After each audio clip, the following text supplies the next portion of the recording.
como veníamos haciendo con la vivienda, digamos, nosotros calculamos las cargas del entrepiso, van a después con el CIRSO calcular las cargas de techo, esas cargas van a los muros, porque hicimos un muro portante.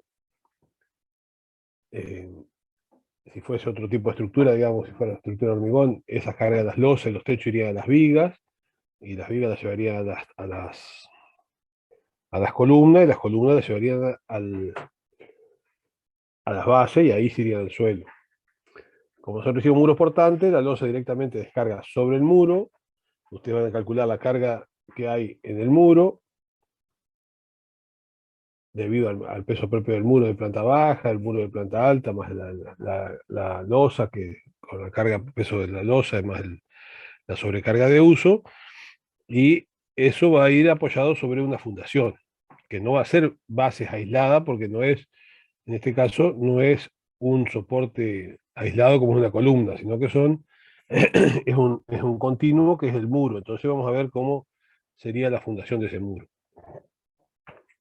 Pero vamos a ver, como vimos siempre, nosotros vamos a ver fundaciones en general. Después nos vamos a ocupar de algo chiquitito, pero la idea de la cátedra siempre es mostrarle, cuando uno habla de fundaciones, que no se queden pensando en fundar una casita nada más. Vamos a ver que todo lo que la ingeniería, todo, no sé si todo, pero gran parte de lo que van a hacer siendo ingeniero, que tengan que dedicarse a calcular fundaciones, que entraría, ¿no? Pero bueno, como definición dice, como vimos, la función de las estructuras, soportar y transmitir las cargas que actúan sobre ellas. Esa es la definición de estructura. El destino final de todas esas cargas, siempre el equilibrio, cuando nosotros vimos la estabilidad que planteábamos el equilibrio del sistema de fuerza, siempre el destino, cuando nosotros, las reacciones de vínculo eran eh, reacciones que van a estar transmitiendo equilibrando ese sistema de fuerza con el suelo, siempre es con el suelo. El destino final de todas las cargas, ya sean gravitatorias o no gravitatorias, siempre va a ser el suelo, donde nosotros nos vamos a equilibrar. Debido entonces a que la resistencia al suelo es muy variable, en la mayoría de los casos es menor que la resistencia a los materiales que componen. O sea, ustedes imagínense que tienen un ladrillo, para que sea portante, ¿cuánto tenía que resistir un ladrillo? Mínimamente. 5 megapascal. 5 megapascales. 5 megapascal, ¿sí? Entonces, nosotros tenemos que el material, ladrillo, por ejemplo, que no incluso no es de lo más resistente, digamos, ¿sí? O sea, un ladrillo, porque ustedes imagínense que el hormigón, ¿cuánto puede resistir el hormigón? 25 megapascales. 25 megapascal, o sea, en ese rango, digamos, o sea, 25, 30, 35, 15, 20, digamos, pero bueno, anda en ese rango, ¿sí? O sea, bastante más. ¿Y el acero?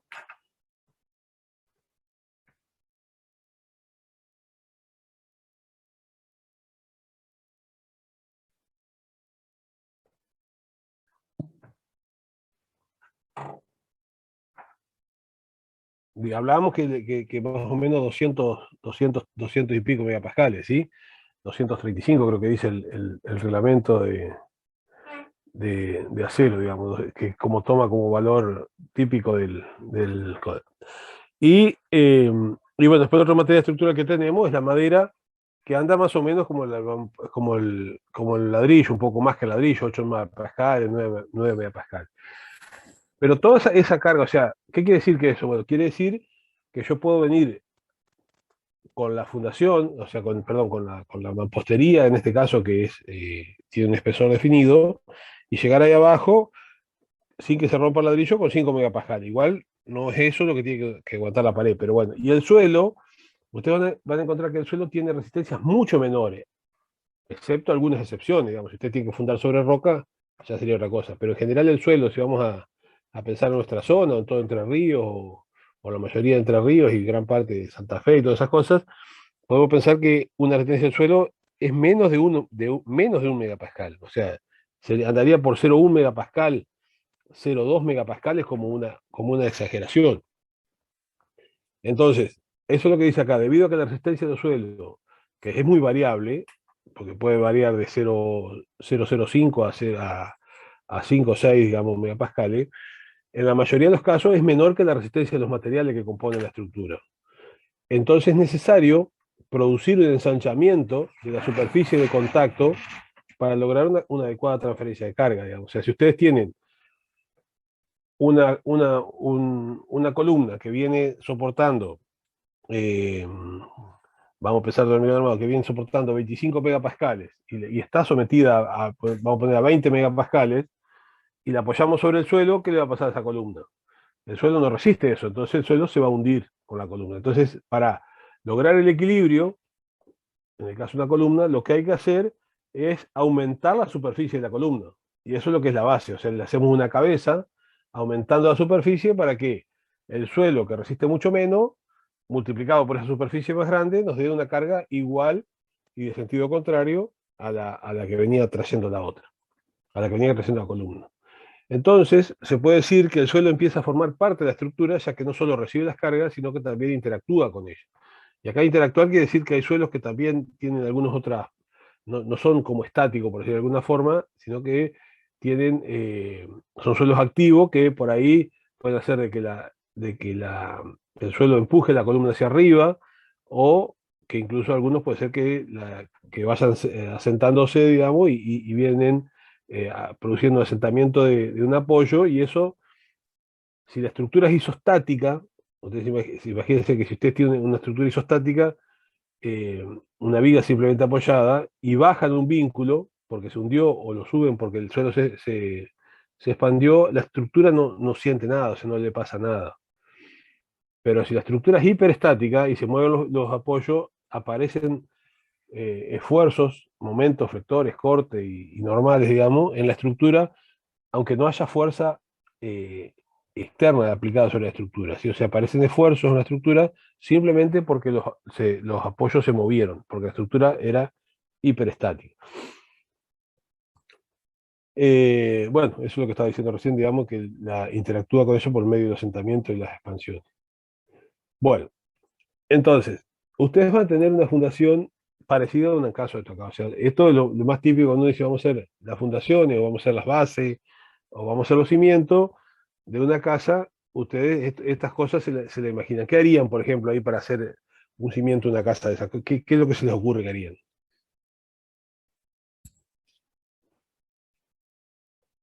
Una platea. Si usted, está bien, si usted, la pregunta es, usted, hoy le dicen arrancar esta casa. Entonces lo primero que tiene que hacer, o sea, arrancar el proyecto de la casa. Después que hicieron todos los cálculos, y bueno, tengo que hacer la fundación. Entonces, una platea, por ejemplo. ¿Qué sería una platea?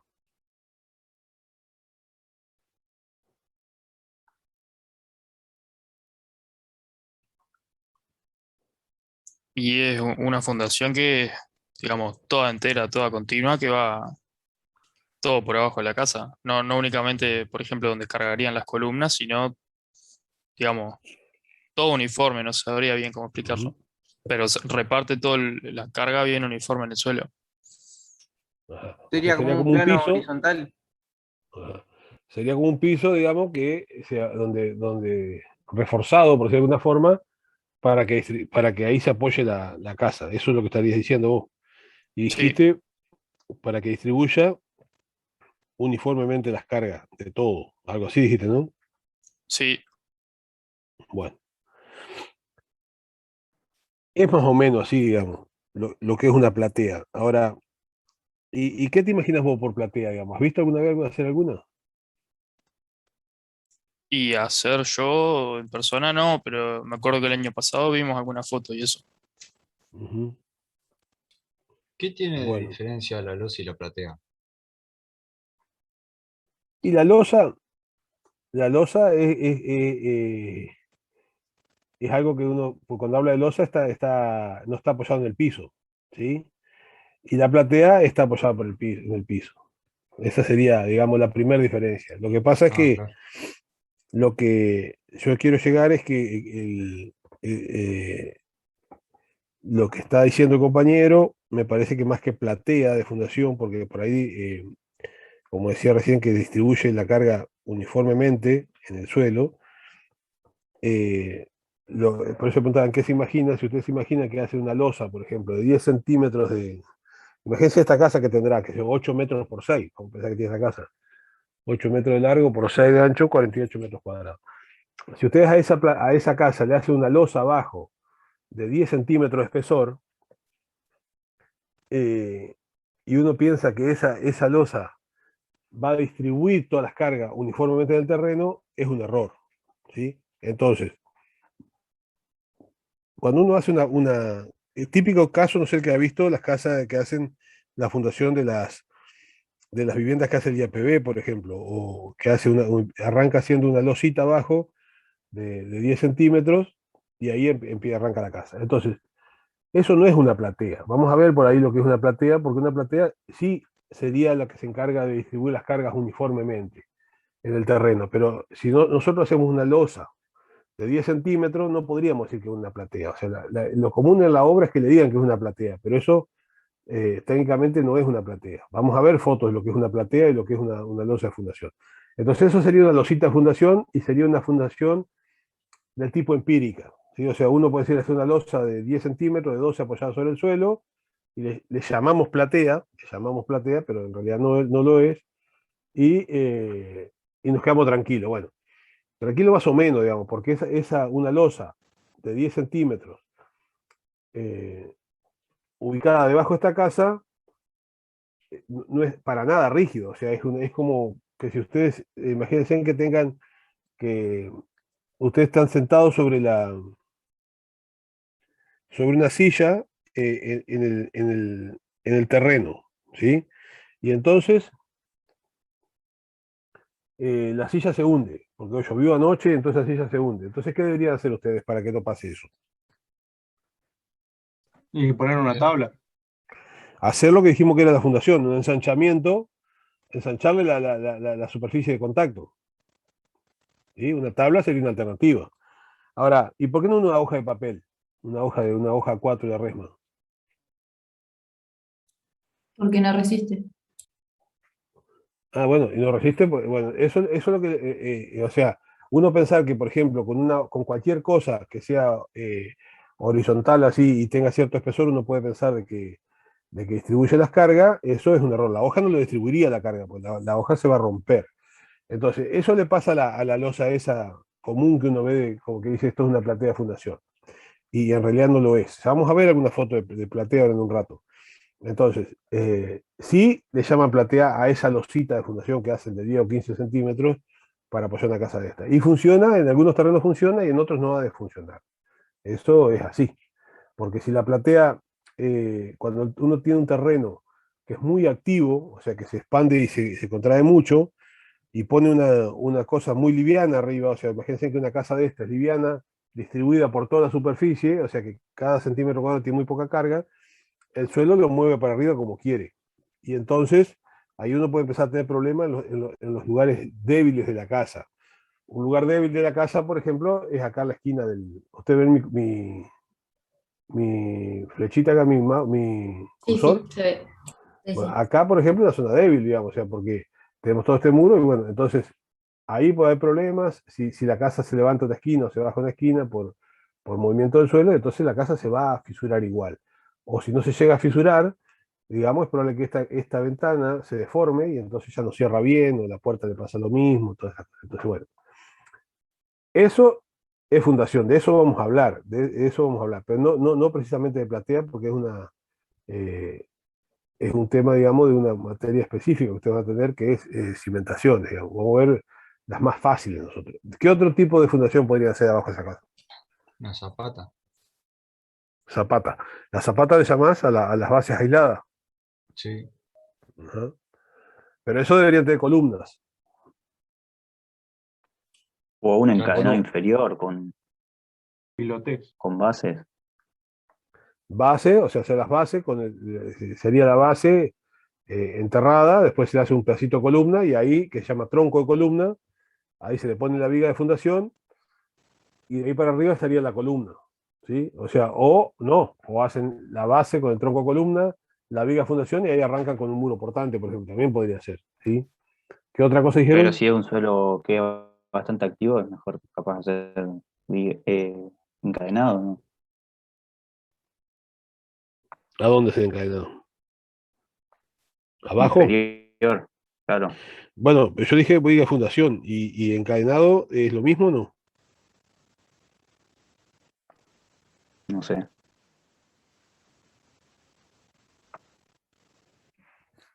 ¿Alguien que opine? Creo No, que sí, habíamos no. dicho Yo que creo que no. la viga se calculaba y el encadenado no. Ahí está, la viga de fundación, cuando uno habla de viga de fundación, habla de una estructura que la va a calcular, o sea, vamos a tener los apoyos de la viga, que serán las bases, o los pilotes, lo que sea, y la viga que tiene cierta dimensión, que tiene cierta carga arriba y se calcula. En cambio, el encadenado tiene una función más de, como dice la palabra, de encadenar, de unir todo y que todo trabaje en conjunto, pero no tiene un cálculo racional, sino que es medio empírico. Usted va a ver que dicen, hicieron un encadenado de 15 por 20 con 4 hierro del 8, el otro hizo de 15 por 25 con 4 del 12, y el otro, bueno, cualquier cosa puede haber encadenado, ¿sí? Porque están hechos a ojo, digamos, en función a algo empírico, a la experiencia, o del profesional que pasa por ahí, que tiene algo de opinión en la obra, o del albañil. ¿Sí? Eso es una la diferencia entre encadenado y viga de fundación, en el caso inferior, ¿no? ¿Qué otra cosa podrían hacer? Zapata corrida. La zapata corrida, ¿qué es la zapata corrida? Vendría a ser como un muro portante, pero con otra forma, digamos. Sí, no, es como más grueso en la base, ¿no? Ajá, ¿para qué será más grueso? Para aumentar la superficie de contacto. Para lo que dijimos recién, o sea, ustedes bien con la pared, hacen una zanja continua debajo de todas las paredes y ahí abajo pueden, por ejemplo, hacer la pared más ancha. ¿Sí? Eso es lo que hay seguramente en toda la parte histórica de la facultad, por ejemplo. Como ustedes miran los muros viejos, seguro la pared es de 30 o de 40, incluso la parte de la torre, la pared es como de 60, y cuando se mete bajo tierra, la deben llegar a 80, y después 1 metro de ancho, y después probablemente 1,20 m. Lo calcularían a lo que necesiten. Entonces van ensanchando abajo del suelo eh, para producir eso, digamos, o sea, para producir que la carga que viene en la mampostería se distribuya en mayor superficie y que el suelo sea capaz de soportar. Bueno, y falta alguna todavía que es bastante común que nadie la dijo. Zapata combinada. Eso es otra cosa, digamos. Vamos a ver también lo que son las zapatas combinadas, pero Piloto, pilotín. pilotín, digamos. El piloto es una cosa y el pilotín es como un pichón de pilote, pero no, es otra cosa, digamos. No es que es un pilote chico, digamos. Es un pilotín, vamos a ver qué es lo que es. Bueno, entonces, vieron que hay, cuando quiere hablar de fundaciones de esta cosa acá, hay varias alternativas para hacer, ¿sí? Todas son posibles y eso dependerá de ustedes, lo que quieran hacer, la experiencia, lo que funcione en la zona, los conocimientos que ustedes tengan, la mano de obra que tengan. Todas esas cosas definen que son las disponibilidades que uno tiene al momento de hacer la obra, de cómo lo va a encarar. Bueno, pero no solo esas cosas van a tener que fundar ustedes, van a tener que fundar, por ejemplo, cosas así. Si un arquitecto viene con una cosa así, ahí ya no hay posibilidad de hacer un muro corrido, un cimiento corrido, por ejemplo. Entonces, eh, ahí digamos, hay que fundarlo, digamos, de alguna forma. Estas son imágenes de internet, o sea, no sé cómo está fundado esto, pero uno para saber cómo está fundado esto debería saber cómo está la estructura, digamos. Entonces, tiene que fundar estas cosas. Entonces, no es solamente aquello que a usted le va a tocar en algún momento, porque alguien lo hizo y alguien lo fundó y por lo menos hasta la foto aguantó en pie, ¿no? O sea que esas cosas son cosas que hay que fundar también. Pero estas cosas también, digamos, o sea, esto ya hay un montón en la ciudad, digamos, ya edificios de altura, quizás no tan alto, pero también hay que fundarlo, digamos. Entonces, ¿podremos hacer acá una platea de fundación, por ejemplo, o no? Y yo calculo que no. No creo que No deberíamos tiene hacer algo sentido. más reforzado. ¿Eh? Y no, no va a ser una Pero platea de fundación con ese edificio. Como hacer se lo que puede. pasa es que ustedes están... Ajá, sí, sí, escucho. Que como hacer se puede. Pasa que tiene que ser, digamos, algo más reforzado que. Bueno. Lo que pasa es que todos están teniendo un preconcepto de lo que es una platea. Eso es lo que pasa.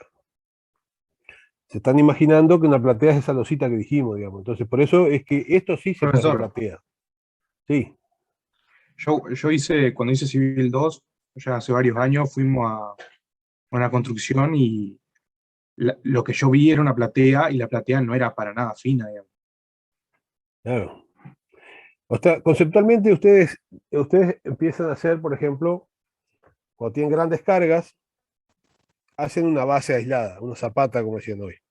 ¿Sí? Y se van para abajo, digamos. Si el terreno es muy bueno, el terreno muy resistente, probablemente una zapata normal, que yo que tengo 1 metro por 1 metro, 1 metro y medio por 1 metro y medio, 2 metros por 2 metros, son capaces de resistir mucha carga. Ahora, cuando el terreno no es tan bueno, usted tiene que hacer zapatas grandes, por ejemplo, de 2 por 2 en todas las columnas, y imagínense que tienen columnas cada 3 metros. Y por ahí hace una base de 2 por 2 y ya les queda solamente 1 metro entre medio sin base, y por ahí hay lugares donde se empiezan a juntar las bases y se tocan, entonces no pueden hacer. Entonces ahí lo que hacen es una gran base única abajo, que es una platea.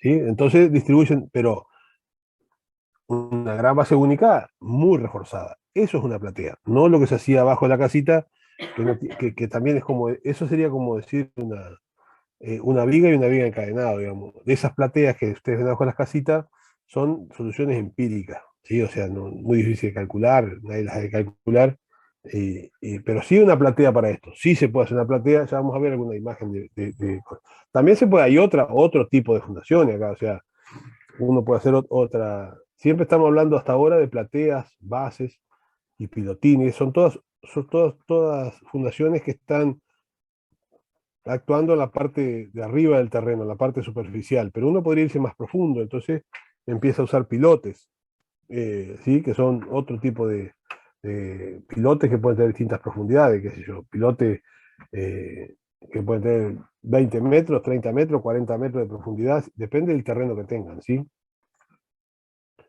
Bueno, pero esto también hay que fundar, digamos, o sea, ustedes me decían que de aquello complicado que había allá, que les puede tocar como profesionalidad, a tener que fundar este tipo de estructura. ¿Qué particularidades tiene este tipo de estructura? Muy distinto a lo otro, muy distinto a lo otro.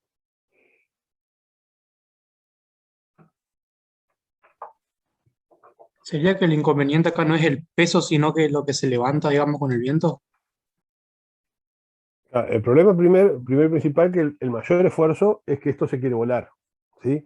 Entonces la fundación mía no tiene que ser tan necesaria, digamos, de que sea capaz de transmitir el terreno, o sea, aumentarle tanto la superficie para que sea capaz de transmitir las fuerzas al terreno, sino que tiene que tener la capacidad suficiente de que el viento no lo vuele, o sea, no lo arranque. Y entonces, cuando uno quiere que algo el viento no lo vuele, ¿qué es lo que tiene, qué es lo único que podemos usar nosotros para que el viento no nos vuele algo?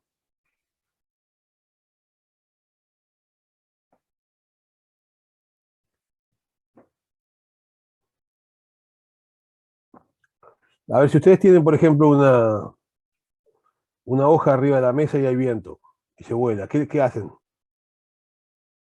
para que no se vuele? Le pones peso encima. Le pone un peso encima. Encima o abajo, digamos. Lo que pasa es que la hoja es más fácil para arriba, ¿no? Entonces, acá lo que tiene que ser, para que no se vuele, es ponerle peso. O sea, la fundación lo que tiene que hacer es generar peso. Pero aparte, la otra particularidad que tiene esta estructura es que es una estructura que tiene que ser económica, ¿sí? O sea, no pueden poner una cosa muy. Porque esto es un galpón.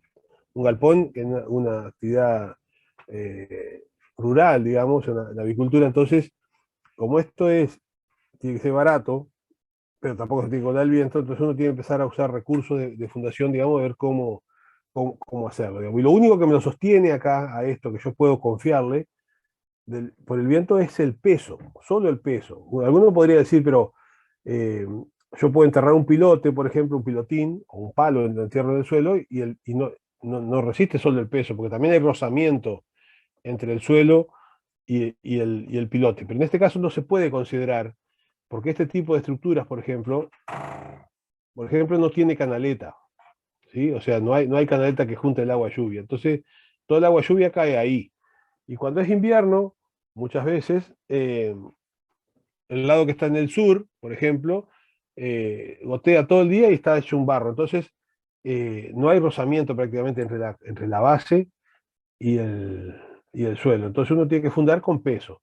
En este caso, las soluciones, las conozco porque es una foto nuestra, digamos, lo que encontramos nosotros es que en la base está solidario, estos muros que están acá, de costadito, lo que están haciendo es darle peso a la estructura para que el viento no se la lleve. Igual este tipo de estructura, como tiene que ser económica, están calculados al límite, digamos, o sea,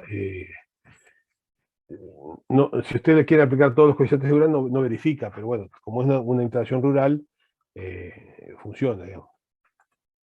Bueno, esto también, es lo mismo, caso anterior, digamos, o sea, uno tiene que, una cosa más industrializada que lo anterior, pero también es un galpón que el tema pasa por las cargas más de viento que carga de peso propio, ¿sí? O sea, puede ser que si uno no sabe lo que hay acá adentro, pero podría haber grúas o puente de grúa, esas cosas que pueden tener mucha carga gravitatoria, pero en general son estructuras livianas que el viento se las quiere llevar, o sea que el tema acá no es que soporte que no se hunda, sino que no se las lleve el viento.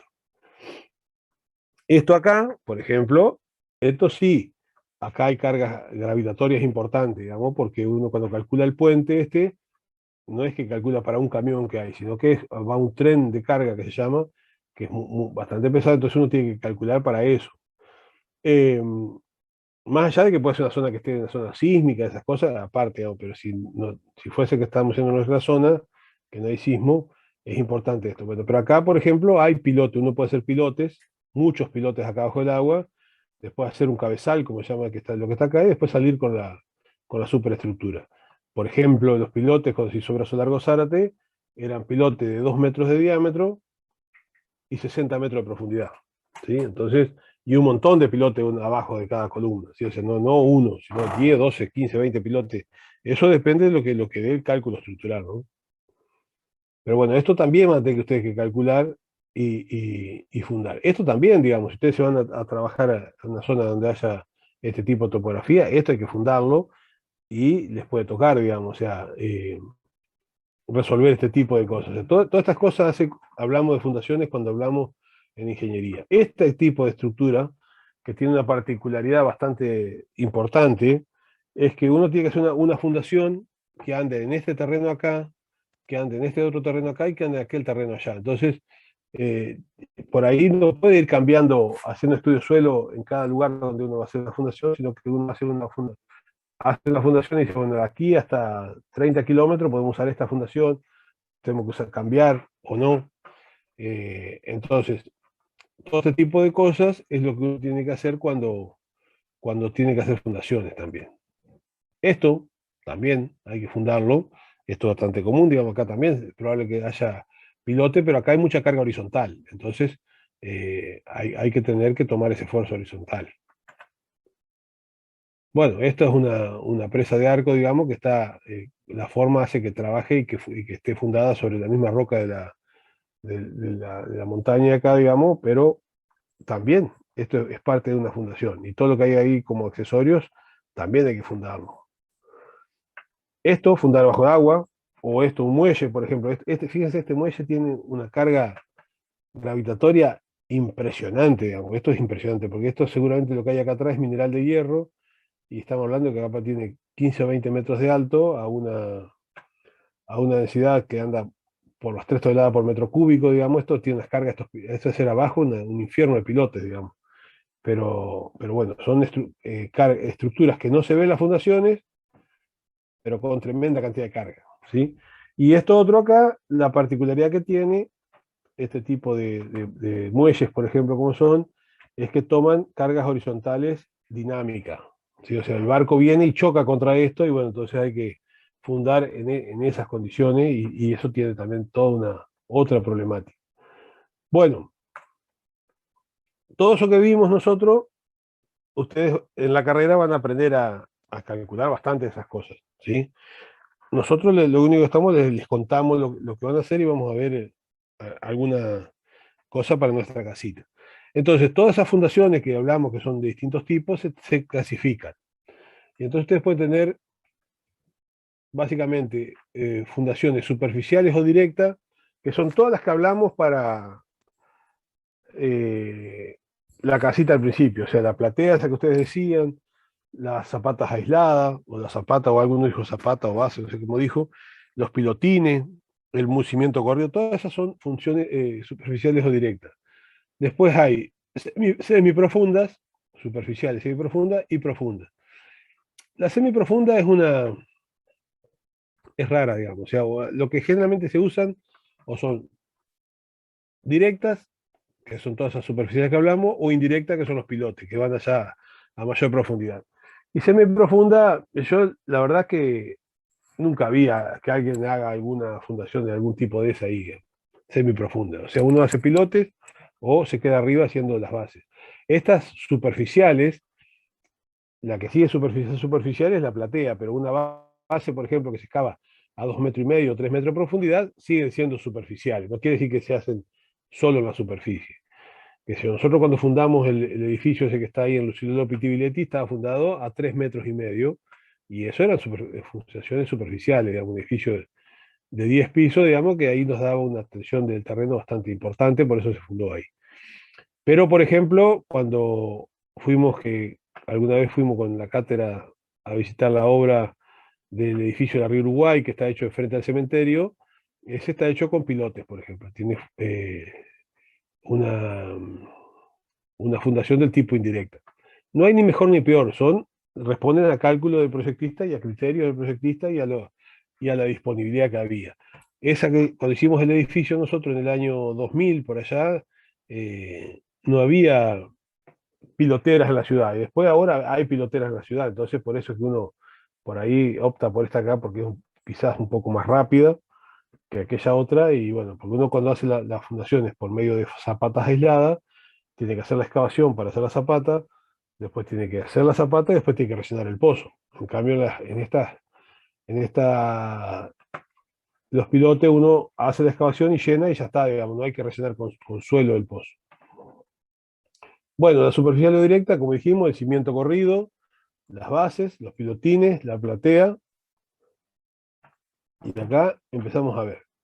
El primero dijimos, a ver si lo anterior, no me acuerdo cómo está. No, pero tiene un... Bueno, cimiento corrido es esto acá. Es como dijimos, tenemos acá arriba hasta la pared, en todo el ancho, en todo el recorrido de la pared se hace una excavación que responderá a un ancho, de acuerdo a cálculo, y ese pozo se llena o con hormigón, como en este caso pobre, un hormigón de cascote, y arriba se pone una viga encadenado, o puede ser ir ensanchando la pared, como se hacía antes. En el caso de la facultad, yo no sé cómo son los cimientos, es probable que sean paredes que se vayan ensanchando, o también es probable que haya hecho un pozo y lo llenen de piedra adentro. Piedra caliza, como roca tipo tosca, que se hacían las zanjas y se llenaba esa zanja con esa piedra y después se le empezaba a levantar pared arriba, porque es muy probable que el caso de la facultad ni siquiera tenga viga, porque en esa época no existía el hormigón armado todavía, ¿sí? O sea, va a ser es probable que tenga tensores de hierro, o sea, cada tantas hiladas, por ahí es probable que aparezca una planchuela, porque tampoco había hierro redondo, así como lo que ustedes conocen cuando se hizo la facultad, entonces eh, es muy probable que ahí sea mampostería o tosca, ni siquiera que haya hormigón ahí abajo. Bueno, la forma de hacerlo es una excavación, digamos, de tipo rectangular, a cierta profundidad, por cierto ancho, y después ahí arriba puede que haya viga encadenado o, si no hace falta, digamos, directamente mampostería. Y bueno, la forma de trabajarlo sería así, haciendo la zanja esa. Esta es un caso particular, digamos, una construcción tipo cilíndrica, podría ser un silo o algo así, que en este caso se está haciendo ya un cimiento corrido de hormigón armado. O sea, no es como en este caso de hormigón pobre, sino que hormigón con acero. Bueno, eso, volvemos acá, sería en cuanto al cimiento corrido, que sería como la más elemental. Es una de las posibles que vamos a hacer nosotros para calcular el muro portante que hicieron ustedes ahora en el trabajo práctico anterior. La otra es la base aislada, o zapata aislada, o zapata simplemente, que básicamente hay dos tipos. Las troncocónicas, o troncopiramidales, perdón, no troncopiramidal, que es la de arriba, y la prismática, que es la de abajo. Esto depende también del proyectista que haga de esta forma o de esta forma. La función de tener la forma de arriba es básicamente para ahorrar material, o sea, ahorran un poco de material acá a la vuelta, pero el tema, a mí no me gusta mucho esta base acá porque es muy difícil de poder hacerla como uno quiere, y entonces directamente uno decide hacer esta acá y decir, bueno, marca hasta donde hay que llenar recto y de ahí sale el tronco de columna y es lo mismo. O sea, uno puede calcular estas troncos piramidales o estas prismáticas como ustedes quieran, digamos, lo pueden calcular. Entonces, a mí particularmente me resulta más fácil controlar que se haga esto acá. Porque si ustedes acá le dan un ángulo que sea medio empinado, digamos, y después cómo lo controlan esas cosas. Es muy difícil. Muy difícil que se haga bien. Quedan ahí puestas más o menos. Y ustedes para hacer esta forma necesitan un hormigón medio duro. Y ese hormigón medio duro después quiere decir que es poco trabajable. Y entonces ustedes no saben si se llenó bien, si no se llenó bien. Entonces, la base prismática como esta, a mí me resulta más cómodo de controlar y de hacer en obra. Yo no sé en cimentaciones qué es lo que les gusta, qué es lo que más les dan, la de arriba o la de abajo. Agustina, La de abajo, o sea, la de abajo. ¿Eh? Sí, sí. Bueno, cuando nosotros, Primero porque es más el fácil. reglamento creo que menciona la de abajo. O sea, el reglamento. Bueno, cuando nosotros estudiábamos, digamos, nos daban la de arriba. O sea, la principal era esta y la prismática no, prácticamente no se hacía. Pero bueno, cualquiera de las dos es posible. pero en Acá la hay práctica la que más se hace es la de arriba. ¿Cómo? Va a estar, en la práctica están acostumbrados los albañiles a hacer la de arriba, la tronco piramidal. Sí. Yo una sola vez lo vi a un ¿La constructor pasó hacerlas acá? bien. A las troncos piramidales los vi hacerlo bien. Tengo fotos por ahí, digamos, de bastante mala calidad porque eran fotos de la época, ya podemos decir. Eh, pero era en ese edificio de ahí de Lucio López y Viletti, que estaba toda la superficie del edificio abierta, entonces uno podía caminar a la vuelta de la base. Esta está bastante grande abierto el pozo. Muchas veces abren el pozo justo y después no pueden controlar nada, digamos, o sea, entonces se complica. Pero bueno, esto sería, digamos, básicamente la armadura de lo que está acá, que se ve que es el tronco de columna, las armaduras que vienen de los hierros de la columna, como se doblan ahí abajo del tronco de columna, y la parrilla, que se llama, que es la armadura ortogonal, esa que está ahí abajo, y el encofrado del talón. Eh, Muchas veces esto está bastante bien hecho porque, digamos, el operario podría caminar un poco acá a la vuelta. En general, lo que hacen los albañiles, si el pozo es de 80 por 80, lo hacen justo, y después echan de arriba y caminan un poco allá adentro como pueden y quedan más o menos como pueden, digamos. Bueno, acá, esto es lo que le decía, ¿ve? O sea, dar esta forma acá y que esto sea igual a lo que ustedes planificaron, hay bastante distancia. Incluso esta acá parecería ser una base excéntrica, o sea, hay más para un lado que para otro en la imagen. Esta imagen es bajada de internet, o sea, no sé cuál fue la intención, pero fíjense en lo que hicieron acá con el cofrado, digamos. Esto es lo que pasa típicamente en la obra. Ahora, habría que ver qué tanta certeza tiene esto con respecto a lo que estaba planificado. Entonces, eh, es complicado hacer este tipo de base. Esta es una alternativa para hacer un poco mejor, o sea, tienen a ciertas barras acá que le va a dar guía para, para darle cierto nivel de precisión al tronco piramidal, digamos. Pero esto es complejidad para hacer la obra, ¿no? O sea, todas estas barras plegadas, dobladas, así es complicado. Bueno, cuando uno empieza a tener problemas de medianera, o sea, cuando ustedes tienen una base en la medianera, como es esta acá,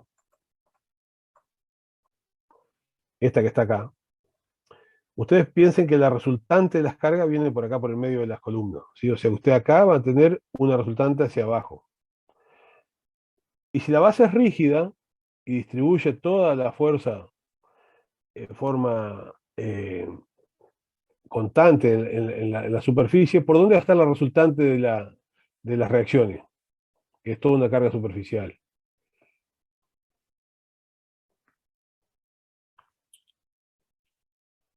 En el centro ¿Cómo?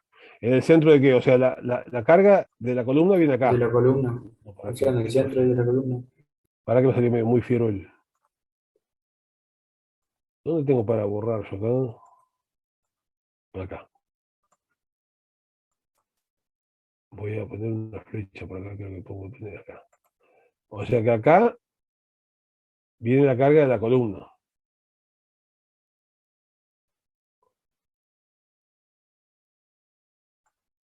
Y la del suelo va a venir por el centro de la base, o sea que es probable que venga por acá. O sea, trazamos las diagonales de la base y bueno, estará un poco más allá, digamos. Hay que borrar esto. Es probable que esté abajo en el terreno, pero ¿qué pasa que no me quiere dibujar? Que aparezca por acá. La resultante de la fuerza del terreno, digamos, porque va a estar distribuido uniformemente. Una carga distribuida, ¿dónde tiene la resultante? Una carga uniformemente distribuida, ¿dónde tiene la resultante? En el centro. En el centro. Entonces, si esta base es suficientemente rígida para hacer que el terreno trabaje uniformemente abajo de toda la base, la resultante está ahí. No está en coincidencia con la base, con la columna que viene por un costado, que es la base excéntrica. Entonces, ¿cuánto va a valer la fuerza verde con respecto a la fuerza amarilla? ¿Cómo van a ser esas dos fuerzas? Iguales pero opuestos, ¿no? O sea, Iguales en sentido misma contrario. magnitud. Claro. Misma magnitud, porque claro, porque esta es la acción y esta es la reacción. A toda acción le corresponde una reacción. Entonces, es como decíamos, si la fuerza amarilla es 100, la de abajo le va a dar 100 kilos. Si la de arriba es 200, la de abajo le va a dar 200. Si la de arriba es de 1000, la de abajo le va a dar 1000. Ahora, ¿hasta cuándo? Hasta cuando la de abajo pueda darle. Cuando la de arriba le pida 2000 y la verde, o sea, pueda dar, ahí se va a hundir la base. Pero ese es otro problema. Nosotros ya calculamos el equilibrio. Entonces, la verde ahí siempre va a ser igual a la amarilla. Entonces, como son iguales en sentido contrario y no comparten su recta de acción, ¿qué es esto acá? Un par de fuerzas. Un par de fuerzas. Y un par de fuerzas, la resultante es el momento. O sea que esa base, cuando son excéntricas, esa base tiende a hacer esto. A ver si ahora puedo dibujar medio. Esta columna va a tender a hacer esto acá, exagerando, ¿no? O sea, porque se va a querer doblar así. Entonces, ese momento alguien lo tiene que tomar. Entonces, cuando hay fundaciones en medianera, una alternativa, ¿qué pasa que me manda esto?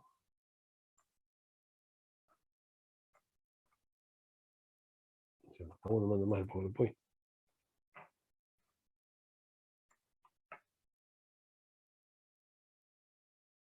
Una alternativa es esto, digamos, o sea, tengo la base excéntrica que acaba de tener un par de fuerza, un momento flector que va a introducir la columna, y como yo no quiero, no los puedo tomar con la columna, lo que hago es poner una viga que se vincula con otra viga más adentro, y entonces cuando esto se quiere hacer lo que decíamos hoy, tiende a descargar esta viga, se la tiende a levantar, y ahí se equilibra. Entonces esto se llama una fundación de zapata aislada con viga de equilibrio.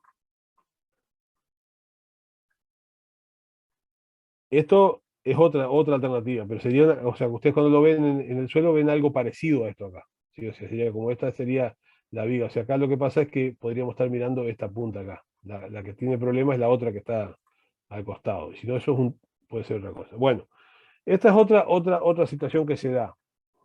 Cuando ustedes tienen, por ejemplo, muchas bases, muchas columnas, como en este caso, y resulta que ustedes tienen que hacer la base para esta columna que está acá. A ver si puedo dibujar acá.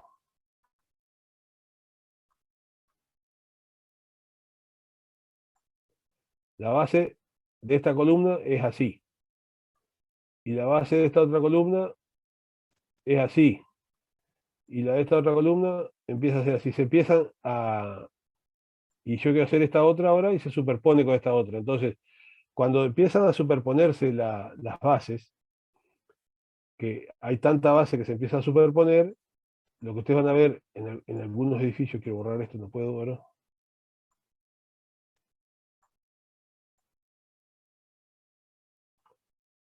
Lo que van a ver en algunos edificios, esto es lo que quería hacer para... Tengo una base ahí, la otra base, por ejemplo, ahí, la otra así. Entonces, como se empieza a superponer, lo que se hace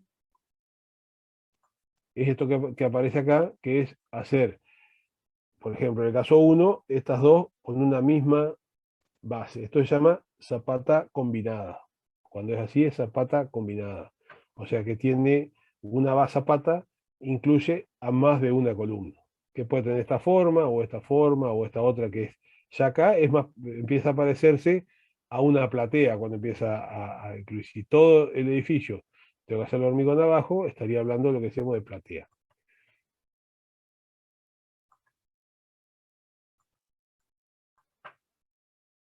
Bueno, esto es lo que estamos viendo, digamos. O sea, tenemos una base acá, otra base va a haber acá, y como hola. Sí, te quería preguntar, ¿en qué te basas para elegir la forma? En el cálculo.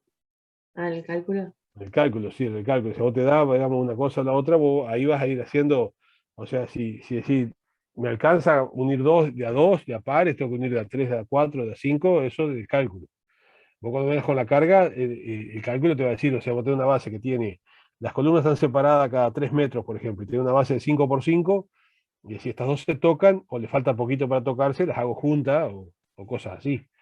En este caso hay dos columnas juntas. Entonces, ¿Eh? básicamente lo último que calculás son las bases. Sí, claro. Sí, vos tenés que tener todo el edificio calculado para saber las bases que tenés que tener. Sí, sí. Vos tenés que tener la carga que viene del edificio, digamos, y lo último que calculás. Lo primero que haces son las bases, pero lo último que calculás son las bases, sí. Vos Claro. empezás a diseñar de arriba para abajo. O sea, lo primero que deberías hacer es saber, o sea, vos haces un anteproyecto y después empezás a definir cosas. Lo que pasa es que cuando depende de la magnitud de la estructura, es que influya o no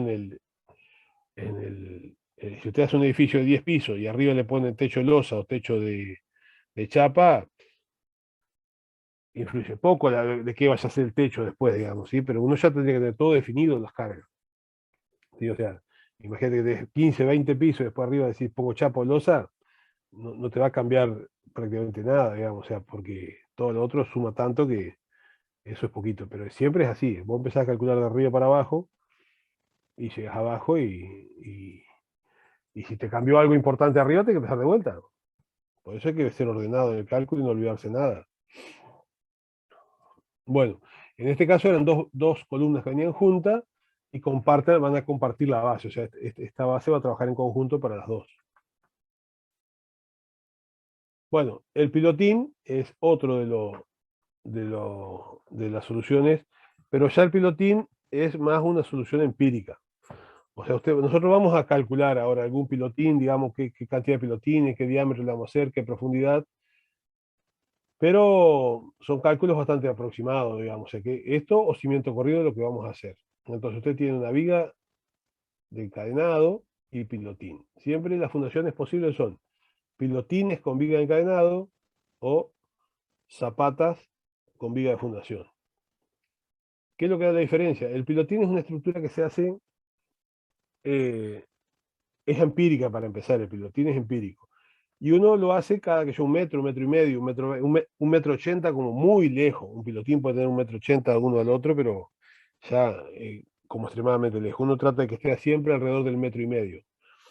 Entonces, una viga continua que van a poner ahí arriba, que va a tener 1,5 m de luz, y la carga, como es muy pequeña, porque están haciendo pilotines, la carga es chica, si no harían otro tipo de fundaciones, esa viga con cualquier cosa funciona. Entonces, por eso es que va a decir viga de encadenado con pilotín, o sea, porque es una viga empírica con pilotín.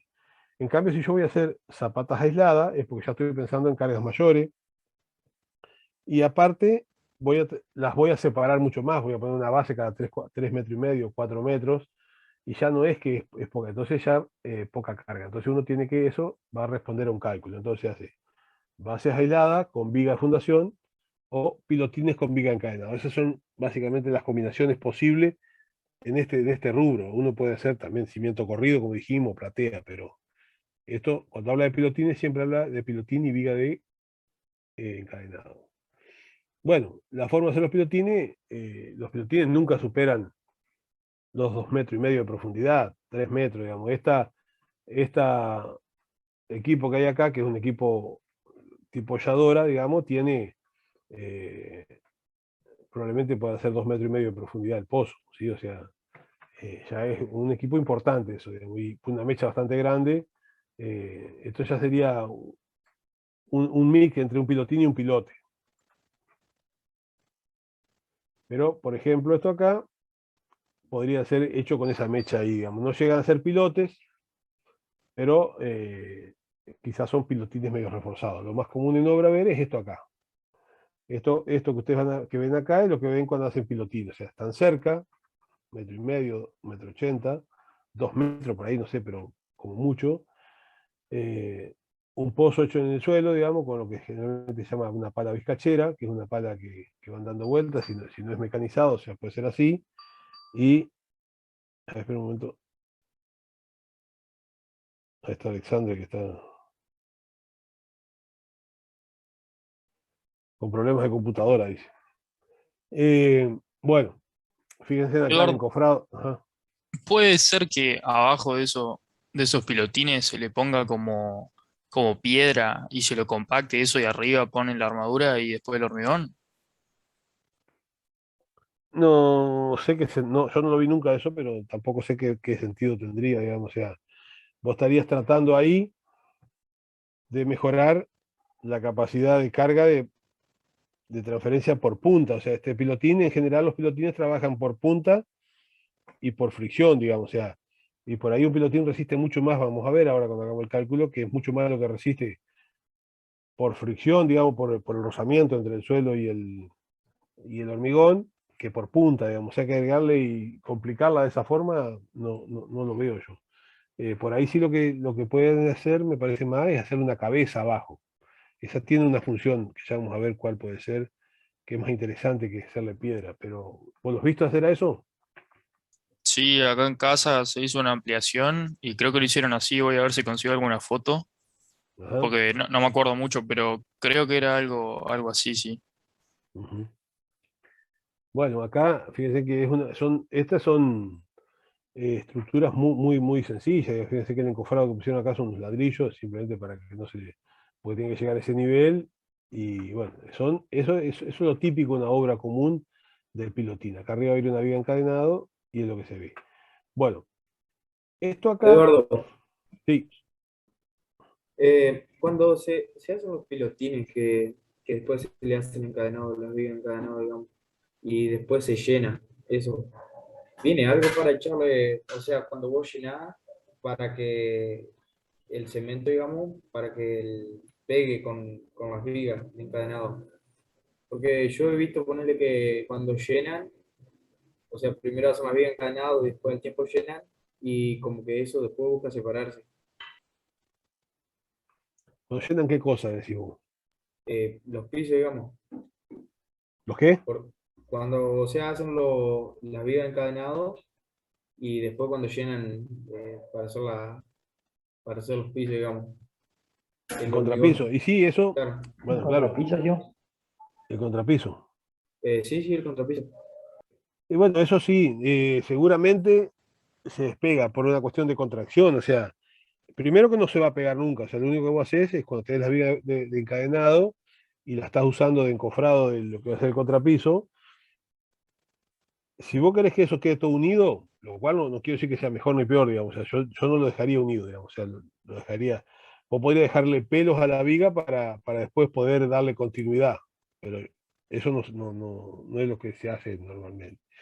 Vos lo que haces es hacer toda la viga de encadenado, levantás las paredes o no, o a veces tenés la viga encadenado y ya haces el contrapiso adentro para trabajar sobre una superficie más plana y si llueve no estar adentro del barro.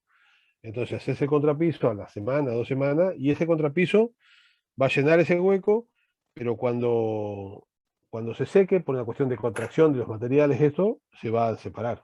te va a separar y va a aparecer esa fisura ahí. Y eso normalmente no es problema, digamos. No pasa nada, digamos, que pase eso. Entonces, porque vos dijiste que sería más problema que quede pegado el contrapiso a las vigas o qué. Bueno, lo que pasa es que si vos decís, bueno, yo quiero hacer una losa más de fundación, digamos, quiero que tengo problemas con el suelo que es expansivo, entonces yo el contrapiso, por ejemplo, yo le voy a poner una malla y le voy a hacer hormigón. Todas soluciones que uno ve en la obra. Entonces, decir, bueno, si vos vas a hacer eso, dejarle algunos pelos a la viga, o sea, pelos quiere decir son hierros que después, vos cuando hagas esta viga, por ejemplo, a ver, le vas a dejar acá al costado unos hierros saliendo por arriba, y después cuando vas a hacer el contrapiso, a eso los enderezás, o sea, lo dejás así para que pase por el costado del encofrado, digamos, o sea, para que pueda cosa, y después cuando vas a hacer la cosa, los enderezás y los dejás que se meta dentro de la losa. Esa es una, o sea, eso se puede hacer. A mí particularmente eso no me gusta, digamos, no le veo mucha razón de ser por la complicación que hace y no tiene mucha eficiencia, pero se puede hacer. No sé cuál sería bien la otra, el resto de la pregunta, ¿no? No, no, yo preguntaba más. O sea, no Ah. sabía si había algún inconveniente en que eso se separe, digamos, No, y no, no no, no hay generaba inconveniente después más adelante problemas. O algo. porque el contrapiso es una función distinta a lo que es la estructura, o sea, transfiere las cargas de uso, no la estructura, digamos, transfiere las cargas de uso del suelo al terreno. Lo que pasa es que Hola, si hay... recién puedo conectarme. Permiso, está viendo el partido de Argentina. ¿Cómo va Argentina? No, no, ni idea. ¿Ahí está mirando? Había partido hoy, ni enterada. No, no, ni No, sabía Argentina, tampoco. Venezuela. 1-0. Va ganando, me ¿Gana? parece. No sé. ¿Quién gana? ¿Argentina? Sí, sí. ¿Gol de Messi? No. De Martínez. Martínez. Bueno, esto que vemos acá, ¿qué sería? ¿Qué fundación sería? Una zapata. Una zapata. Ahí una zapata. Y otra zapata acá. ¿Sí? Esto que está acá arriba, ¿qué sería esto otro que habíamos cambiado de color? Lo había encadenado. Bueno, esa yo diría que es una viga fundación, ¿sí? Más que encadenado. Digo de fundación porque, como está dibujada, parecería que está calculada, porque estas barritas que no están verticales son barras que calculan, son barras, digamos, para tomar esfuerzo de corte, digamos. Entonces, barras dobladas que se llaman. Entonces, yo pensaría que es una viga fundación. Entonces, hasta ahí venimos con una estructura racional, calculamos y calculamos esa viga. ¿Y después qué más hay? Pilotines. Pilotín. ¿Cuál será la función del pilotín? Que la luz de la viga no sea tan grande. Y bueno, pues si la calculamos nosotros, la luz de la viga. Bueno, esto es típica solución de fundación de un arquitecto que no sabe calcular la viga y entonces como le quedó con miedo le pone dos pilotines al medio. Ellos creo que hacen por eso. Entonces, esto acá, yo haría esto hay que hacer esto con esto. Directamente. Esto no se puede, o sea, esto no hay que hacer esto, no hay que hacer esto, no hay que mezclar. Porque nosotros acá metemos el pilotín pensando que nos va a ayudar y en realidad nos está perjudicando porque todo el esfuerzo que haya de empuje del suelo me va a subir la viga para arriba y voy a tener un esfuerzo que no calculé. Entonces, no hacer esta fundación. El consejo mío, esta fundación, no hacer. ¿Sí?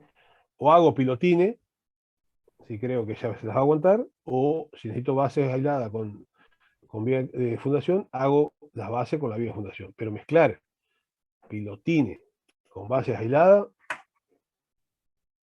es como mezclar huevo frito con dulce de leche.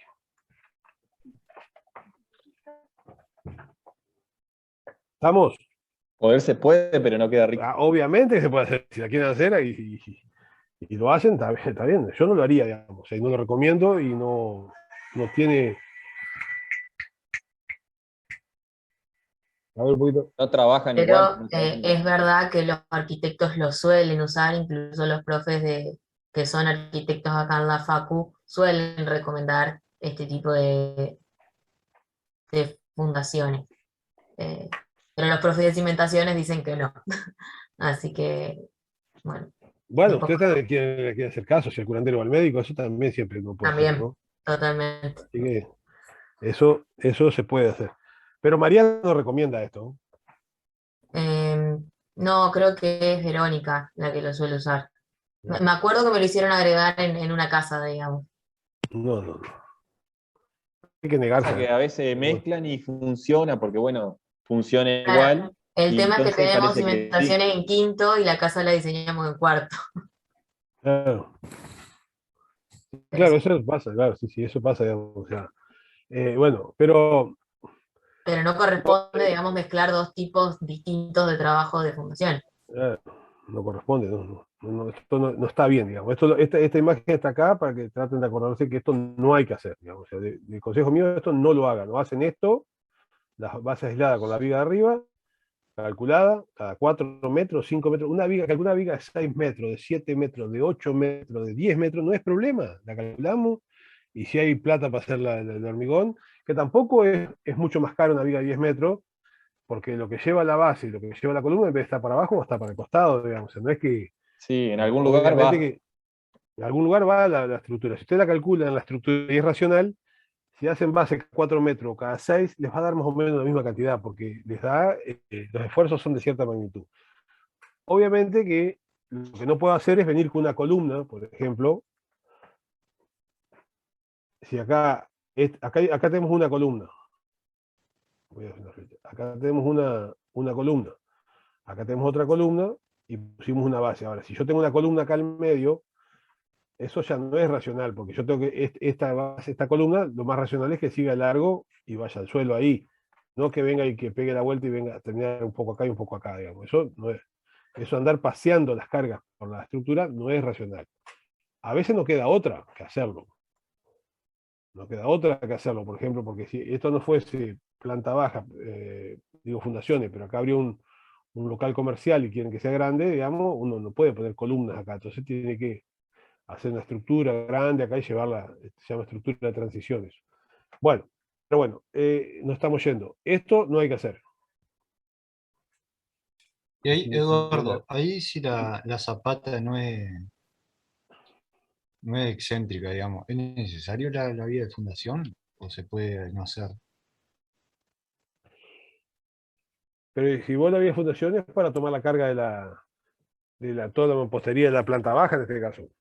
Ah, claro. O sea,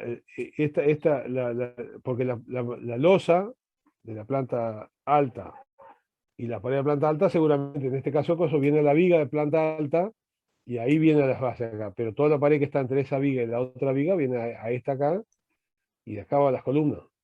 Claro, ¿Sí? sí. ¿Alguna otra pregunta? Seguimos. La platea. ¿Esto es la platea? ¿Esto es una platea o no es una platea? Sí. Sí.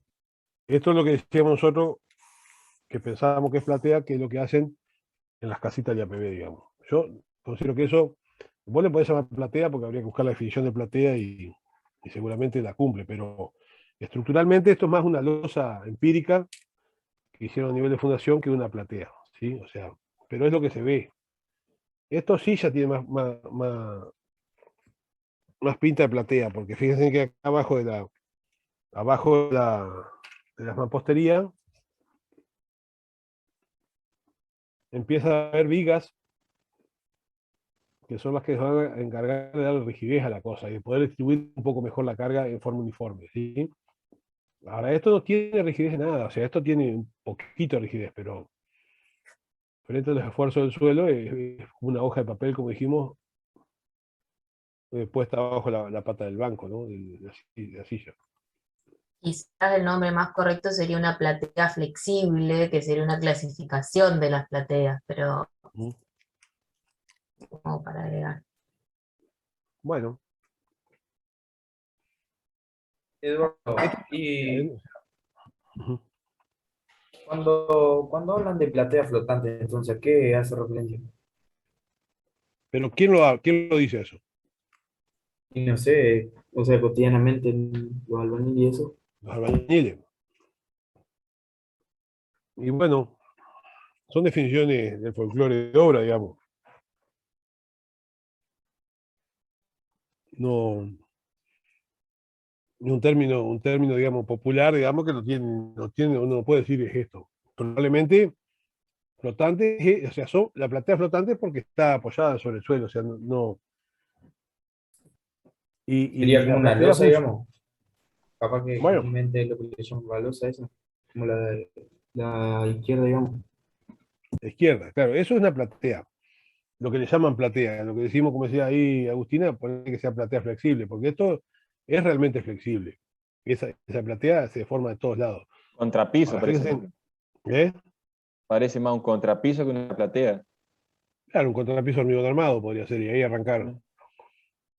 Esta otra que está acá sería un intermedio, la que está a la derecha, que ya empiezan a aparecer vigas abajo de la platea, y también está sobre el terreno, o sea, que esté 20 centímetros, 30, 40, 50 metidas las vigas, no quiere decir que esté enterrada, digamos, está ahí. Esta otra ya empiezan a ver ustedes que tienen armadura, digamos, o sea, que la platea no es esa viguita.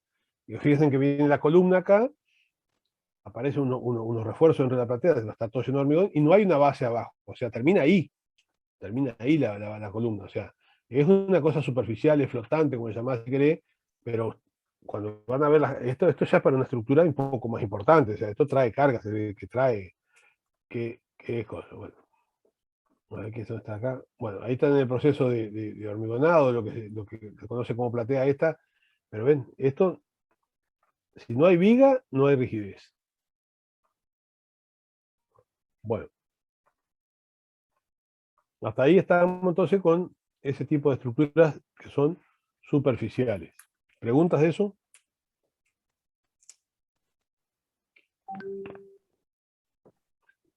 Yo estoy comiendo manino, los puedo invitar porque estamos lejos, pero bueno.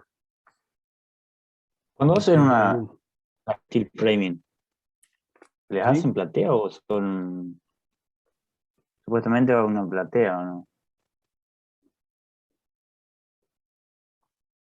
Pero le hacen estas cosas, o sea, hacen esta losita acá, este contrapiso armado, y ahí arrancan. Lo que pasa que esa casa de steel frame, eh, primero que tiene nada de carga gravitatoria. Y segundo, que tiene bastante rigidez, digamos. Pero, entonces, y esta livianita que si la levanta, el terreno levanta una punta, digamos, es probable que se levante completa, o sea, se incline la casa. Estamos hablando que se levanta que un centímetro de una punta a la otra, ustedes ni lo ven. Se levanta toda la casa y queda ahí armada, digamos. Ahora, si la casa empieza a ser más pesada y la losa se levanta de una punta, por ahí se quiebra o se fisura, y entonces se levanta una parte y la otra no se levanta. Entonces ahí es donde empieza el problema. El steel frame o el wood frame, digamos, tiene esa ventaja, digamos, que es muy liviana y entonces se aguanta ese tipo de función, digamos. Pero estamos hablando también en el caso de una casa que ese tipo prácticamente no hay carga, ¿no? O sea, no hay mucho que fundar porque no hay carga, o sea, y toda la función de la fundación era precisamente transmitir las cargas al terreno, y acá no transmiten casi nada, digamos, porque es muy livianita. ¿Sí? Ahora, Sí, cuando ustedes sí. hacen un Está edificio claro. de steel frame de varios pisos, ahí tiene que hacer fundación importante, digamos, no importa que sea liviano. O sea, no porque sea liviano no necesite fundación, digamos. Entonces, eso porque esto estamos hablando de una casita de planta baja que no tiene cargas, ¿no? Bueno, profundas o indirectas. Más que Recuerden que en el nada, medio la está steel frame hay que agarrarla para que no se vuelen. es el mismo caso que Alpón. que vimos hoy. Claro. Exacto. Acá vamos a las profundas e indirectas. Estamos dejando de lado las semiprofundas, esa que creo que al fondo al final hay alguna, pero son las dos más importantes, las directas o superficiales y las profundas o indirectas. Y ahí es el pilote. Vamos a ver que hay básicamente hay distintos tipos de pilote, pero siempre se llaman pilotes. Están los pilotes, y los pilotes, ustedes van a aprender después que tienen distintos nombres, digamos, unos nombres medio, que básicamente son algunos cambios, digamos, en cómo se hace la técnica de cómo ejecutarlo, y está medio como patentado eso. Entonces van a decir que yo pilote tipo Franklin o pilote, no sé qué otro tipo de pilote hay, pero bueno. Este tipo de pilote que ustedes ven acá se llama hormigonado in situ. O sea, hicieron el pozo a una profundidad X, que se define en función del estudio del suelo y al cálculo. Como les decía, el caso del brazo largo Zárate tenía 60 metros y 2 metros de diámetro. En el puerto, ahí cuando hicimos los muelles de alto nivel, digamos, tenían 80 centímetros de diámetro y 15 metros de profundidad. O sea, el caso del edificio de Uruguay creo que tenía 60 centímetros y está como 20 metros de profundidad, digamos. O sea, eso depende del cálculo. Entonces, se hace el pozo, se baja la armadura, 60 metros, lo que sea para abajo, y se cuela hormigón adentro. Y después, aquí arriba seguramente se va a hacer todo lo que se llama un cabezal de pilote, o sea, toda una cosa que los va a vincular a todos, y bueno, después de ahí para arriba seguirá la estructura que sea. En este caso, están haciendo una fundación, y estos pilotes, como ustedes ven acá, son pilotes premoldeados, o sea, no son hormigonados in situ, sino que ya vienen fabricados de afuera, y lo que se hace acá, con este equipo, con esta grúa que está acá, es hincado, o sea, se los clava a la separación que también diga el proyecto. Ustedes van a poder calcular este tipo de pilote o el otro tipo de pilote, cualquiera de los dos. Estos pilotes generalmente se los clava hasta el rechazo, que se dice, o sea, hasta que la máquina no puede más, básicamente. Obviamente que hay máquinas chicas y máquinas grandes, uno tiene que, como profesional, decir, tiene que usar tal tipo de equipo para hincar, y los va a hincar estos pilotes a rechazo. Entonces, todos los pilotes no van a estar a la misma altura. Fíjense que acá hay unos más largos, unos más cortos, que bueno, van hasta donde se puede. Y después lo que se hace, se desmocha, o sea, se los corta a toda la misma altura, y ahí se hace el cabezal de pilote que los empieza a unir y trabajar todos juntos. Bueno, acá está el proceso constructivo, digamos, del pilote que se hace hormigonado in situ. Esta es la mecha o el balde que se usa, y esta se llama caña, que es sería la barra que hace girar la mecha y va bajando. Esto en general, las más comunes tienen 15 metros de largo, esta caña, pero hay varias cañas una dentro de otra. Y el cable de la grúa tira la del medio adentro de todo. Entonces cuando va bajando cable, se desenchufa primero esta caña acá y después la otra que está dentro y la otra que está dentro. Entonces, por ejemplo, hay capas que tienen 100 metros de caña para hacer pozo para abajo. Porque son como cañas, o sea, caña le llaman a estas barras, son telescópicas, están metidas ya ahí mismo y van bajando. Ahora, esto es una fundación de pilotes que seguramente va a tener subsuelo, porque ya hicieron una excavación. O sea, acá va a haber algún subsuelo para cochera o sótano, o lo que fuese, porque hicieron una excavación de toda la superficie y se fueron allá abajo a hacer los pilotes. Porque si no, no hace falta hacer esta excavación, parece. Uno puede empezar a nivel del suelo si no hay, como era el caso del edificio de Río Uruguay, a nivel del suelo lo hacían. Igual después le hicieron subsuelo, pero lo hicieron de otra forma. Esto es el pozo. El pozo que se hace puede o no llevar camisa. Camisa es decir, un caño de acero a la vuelta para que el pozo no se desmorone. Esa camisa puede ser perdida o puede ser recuperable. O sea, la hacen a la camisa, la van metiendo cuando van haciendo el pozo, meten la armadura y cuando van poniendo hormigón, a medida que van poniendo hormigón, van sacando la camisa. Todas tareas, digamos, súper específicas, digamos, o sea, hay que tener el equipo para hacer eso, si no, o sea, si no hay equipo disponible y quieren hacer una fundación de este tipo, averigüen lo que es el costo del equipo, ¿sí? O sea, los pilotes, me acuerdo, cuando nosotros hicimos la obra del puerto, yo estaba en la inspección, los pilotes del puerto, 80 centímetros de diámetro, 80 centímetros de diámetro, el metro de pilote, la empresa lo cobraba entre 1.000 y 1.500 dólares el metro de pilote. O sea que hoy estamos hablando 1.000 dólares, el metro de pilote serían, a dólar oficial, 100.000 pesos. 18.000 pesos. No, que 18.000 pesos. 180.000. Claro, sí, 180. Si me conseguí 1.000 dólares a 18.000 pesos, cómprame 3, 4.000. ¿Sí? Te aviso, te aviso. ¿Eh? Ah, bueno. Sí. No, 1.000 dólares son 180.000. El No, metro pero de hay pilote. algunas veces, profe, que lo toman al dólar oficial. No. Cuando se habla de obra y todas esas cosas, se habla de obra. O sea, todo lo que sea el comercio y todas esas cosas que se habla de dólar es oficial. ¿Sí? Siempre es así, digamos. O sea, siempre es oficial, digamos. O sea, en la industria, en todos esos lados, donde uno compra cosas, el dólar es oficial. O sea, si ustedes lo quieren comprar, no está. Por eso es que hay cierto desfasaje en la economía, digamos. O sea, el dólar, el que se usa para todas esas cosas, es el oficial, sí, de esto estamos hablando de eso. O sea que el metro de pilote hoy, si lo cobraran 1.000 dólares, estaría en 100.000 pesos el metro. O sea, medio metro cúbico de hormigón. ¿Cuánto sale el metro cúbico de hormigón? Sale Que anda depende qué tipo, pero como los 9.000 pesos o menos. 10.000, vamos a verle. Y 10, 12.000 10, pesos. 10. Bueno, el medio, o sea, el medio metro cúbico, 5.000 pesos, o sea, está bien que tiene la armadura adentro, pero lo cobraban 100.000. ¿Sí? O sea, para que se hagan idea que no es solo el hormigón, o sea, si ustedes se olvidan de todas las otras cosas, y bueno,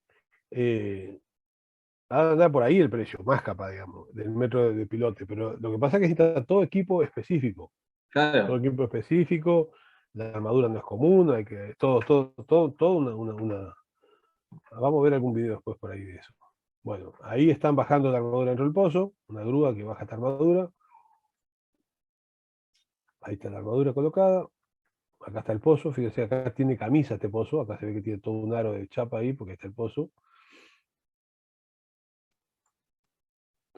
Y esto que está acá hay una armadura que de otros, son fotos sacadas de internet, digamos. Esta sería una armadura de un pilote más chico, y con este embudo largo se empieza a hormigonar, siempre desde abajo hacia arriba. O sea, el hormigón lo tiramos para abajo, empieza a levantar todo lo que haya suciedad y todas esas cosas desde abajo hacia arriba. Un caño largo, si tiene 60 metros de profundidad, tendrá 60 metros, este caño se va alargando. Ahí está el caño de esta imagen, va hasta el fondo del pilote, y lo que hace la grúa, uno con el mixer le echa, o la bomba le echa dentro del cono ese embudo hormigón, y después la bomba tiene que la grúa tiene que subirlo y bajarlo para que el hormigón baje, porque si no, no baja el hormigón. Y después ir sacando pedazos de caño, o sea, cuando uno, a medida que se va llenando, va sacando caño, pero siempre tiene que asegurarse que la punta del caño esté debajo de la línea de hormigón. Ahí están volcando hormigón adentro del embudo ese, que se ve el embudo este, que está prendido con la grúa, y el mix está volcando ahí adentro y baja. Cuando no baja más, corren la canaleta del mixer y le dan con la grúa, le dan para arriba y para abajo para que baje. Estos son hormigones de mucho asentamiento, o sea, de asentamiento 18, 20. Entonces, el proceso es el perforado, bajar la armadura y llenar. Ve que acá muestra esquemáticamente el embudito y el hormigón, el caño pasa la superficie del hormigón para abajo. A medida que se va llenando, cuando el hormigón llegue por acá,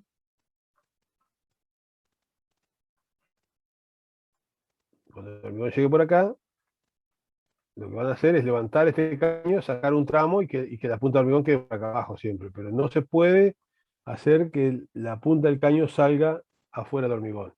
Porque muchas veces estos pozos que no llevan camisa, lo que se usa un barro que se echa ahí adentro, digamos, del pozo que se bombea, que se hace con un suelo que se llama bentonita, mezclado con agua. Entonces, ustedes, para que el pozo no se desmorone, se llena con ese barro adentro. Y entonces cuando ustedes meten el embudo, empiezan a tirar hormigón, y el hormigón, como viene de abajo para arriba, viene desplazando el barro ese. Entonces, si usted en un momento dado, el caño sale de adentro del hormigón, se llena de barro. Y entonces después queda una discontinuidad en el pilote. Y eso es un problema de rechazo del pilote. Piense usted que cuando un pilote sale mal y se rechaza, no se puede reemplazar por otro pilote. Un pilote no se puede reemplazar por otro pilote. Un pilote se reemplaza por dos pilotes. O sea, tiene que ser uno a cada lado, como mínimo, uno a cada lado, y después poner una para que la armadura salga como nosotros queríamos que salga, digamos. Entonces, si yo me fue mal en un pilote, seguramente tengo que hacer uno a cada lado, o sea, dos pilotes más. Y eso puede pasar, digamos, que un pilote falle. Igual hay toda técnica, digamos, de cómo controlar los pilotes, que vamos a ver algo después un poquito más. Bueno, este es otro tipo de excavaciones, digamos, o sea, que se hace con esta... todo depende del tipo de suelo, digamos, con esta cuchara que se abre y se va sacando como saca bocado. Y bueno, acá está el tema de los equipos de control no destructivo de los pilotes. Acá está el operario. Esto se llama un equipo de ultrasonido. Pone un sensor ahí arriba, y tiene un visor acá. Entonces le pega un golpe al pilote, y fíjense que el operario le pega un golpe, entonces ese ruido va a llegar al sensor enseguida. Entonces produce un pico acá en el visor, un pico de ruido alto. Y después pasa un tiempo, y ese ruido, ¿qué va a hacer? Cuando hay una discontinuidad en el pilote, que va a ser en el fondo del pilote, va a rebotar la onda y va a volver. Y la va a tomar de vuelta otro pico. Entonces, esta distancia que hay entre los picos se mide en milisegundos, y en función a la velocidad de propagación del sonido en el hormigón, uno puede saber qué longitud tiene ese pilote. Si el pilote, porque ustedes son inspectores y dicen que el pilote tiene que ser 60 metros, ustedes ya lo hicieron, están hechos, ¿cómo controlan el largo del pilote si no lo hicieron en vez de 60, si no le pusieron 8 metros para abajo? Eso lo ven más después ustedes. Entonces, este sistema de ensayo no destructivo es bastante eficiente, digamos, anda bien. El tema es que con todos estos botoncillos que tiene aquí abajo el equipo, se puede configurar, ¿sí? O sea que en general, lo que se hace, se busca un pilote que uno sepa que está bien, o 3 o 4 pilotes, y entonces con ese que está bien se ajusta el equipo y se lo hace comparativamente. Esto quiere decir que si ustedes no son avesados usuarios de este dispositivo para medir la longitud del pilote, busquen uno que mida el pilote que ustedes tengan confianza. Porque le meten el perro, pero como quieren. Pues si le dicen de este pico a este pico hay 45 metros, o hay... pasa eso. O sea, le pueden hacer que el equipo le diga que hay la distancia que quiera entre un piloto y el otro. Si no están, usted está viendo cómo se calibra el equipo, cómo está hecho, cómo se hace el ensayo, todas esas cosas. O sea, si van a hacer esto, obviamente se van a tener que capacitar. Y si no lo hacen ustedes, busquen a alguien que se los haga de confianza a ustedes. Porque es muy difícil poderlo controlar. Y ustedes se quedan tranquilos y bueno, y en realidad haga cualquier cosa. Claro. Esta aquí sería hay un pico de sonido acá, y después hay otro pico de sonido que va a ser menor porque fue hasta el fondo del piloto y volvió, entonces se amortiguó, pero este tiempo que transcurre en función de la densidad del hormigón y a la velocidad con la que se propaga, entonces uno sabe la longitud que había entre uno y el otro. Bueno, otra forma de los controles de los pilotes es esto acá. Para probar este pilote, que había dudas, por ejemplo, o que no hay duda, pero se lo pide el pliego, tuvieron que hacer 4 pilotes más chicos, 2 vigas uniendo los vigos y otra viga grandota, y acá poner un gato y darle al pilote la carga para abajo que pedía el proyecto. Entonces, sí que ellos 60, 70, 80, 100 toneladas, digamos. Entonces, esto se llama ensayo de carga de un pilote. Imagínense lo que es hacer 4 pilotes y montar todo esto para probar un pilote, probarlo nada más, a ver si está bien o no. Costos que son de otra dimensión. Pero hay fundaciones que, como decíamos hoy, por ejemplo, el molino eólico, los puentes, no hay otra forma de hacerlo. Y con la dificultad todavía que el puente está bajo el agua. Esto. Bueno, estos son los otros pilotes que dijimos que son los moldeados. Y de esta forma, lo posiciona una grúa y los empieza a golpear y los va hincando hasta el rechazo. Ahí vienen de la fábrica, premoldeado. Hay una máquina que les pone un capuchón arriba para golpearlo y no romperle la cabeza. Y fíjense que no quedan todas a la misma altura, digamos, quedan a distintas alturas porque son hasta el rechazo. Después acá hay que desmocharlo a todos iguales. Si el pilote llega hasta más abajo que este, por ejemplo, y hay que seguir clavándolo, lo que se hace, en general los pilotes vienen con un aro metálico acá arriba, se le apoya a otro pilote plano ahí arriba y se suelda y se sigue mandando para abajo. Se van uniendo y siguiendo para abajo. Bueno. Esto, hasta ahí los pilotes. Ahora voy a ver algún video de pilotes. ¿Cómo estamos de hora?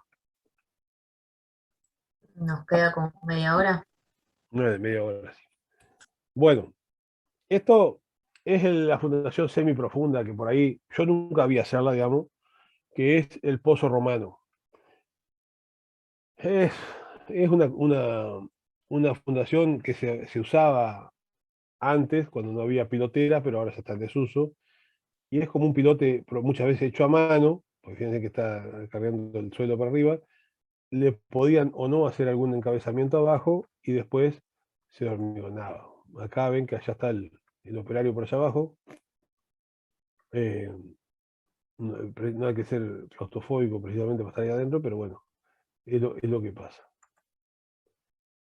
Después que está hormigonado, presentada de esa forma y ahí se nos acabó. Bueno. Acá siguen una serie de inconvenientes de los pilotos, de las fundaciones. ¿Qué pasa?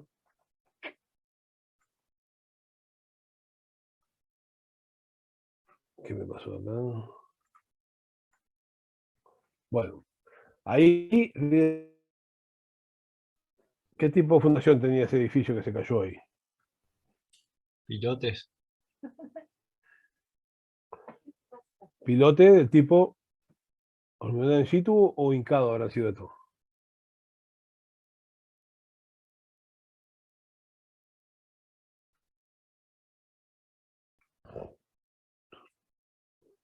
Estos eran hincados, digamos, o sea, que tenían forma, no eran cuadrados como otros que vimos, sino que eran tubulares, digamos, entonces se hacen por centrifugado de hormigón. Entonces, bueno, algo pasó, seguramente un sismo o algo, digamos, esto no estaba diseñado para esa carga y falló, digamos. Se puede imaginar, digamos, la catástrofe le llega a pasar una cosa de esto, es una tragedia, ¿no? O sea, y estas cosas pasan todos los años, en Argentina pasan, digamos, que se caen edificios y todas esas cosas. O sea, no es que ¿qué pasa en la fundación? Hay incertidumbres en el suelo, incertidumbres en los materiales, después cuando lo hacen, es difícil de controlar, ¿sí? Fíjense en esto acá, cómo se hunde. Esto es un ensayo de carga, digamos, de un pilote, pero que falló y se hundió.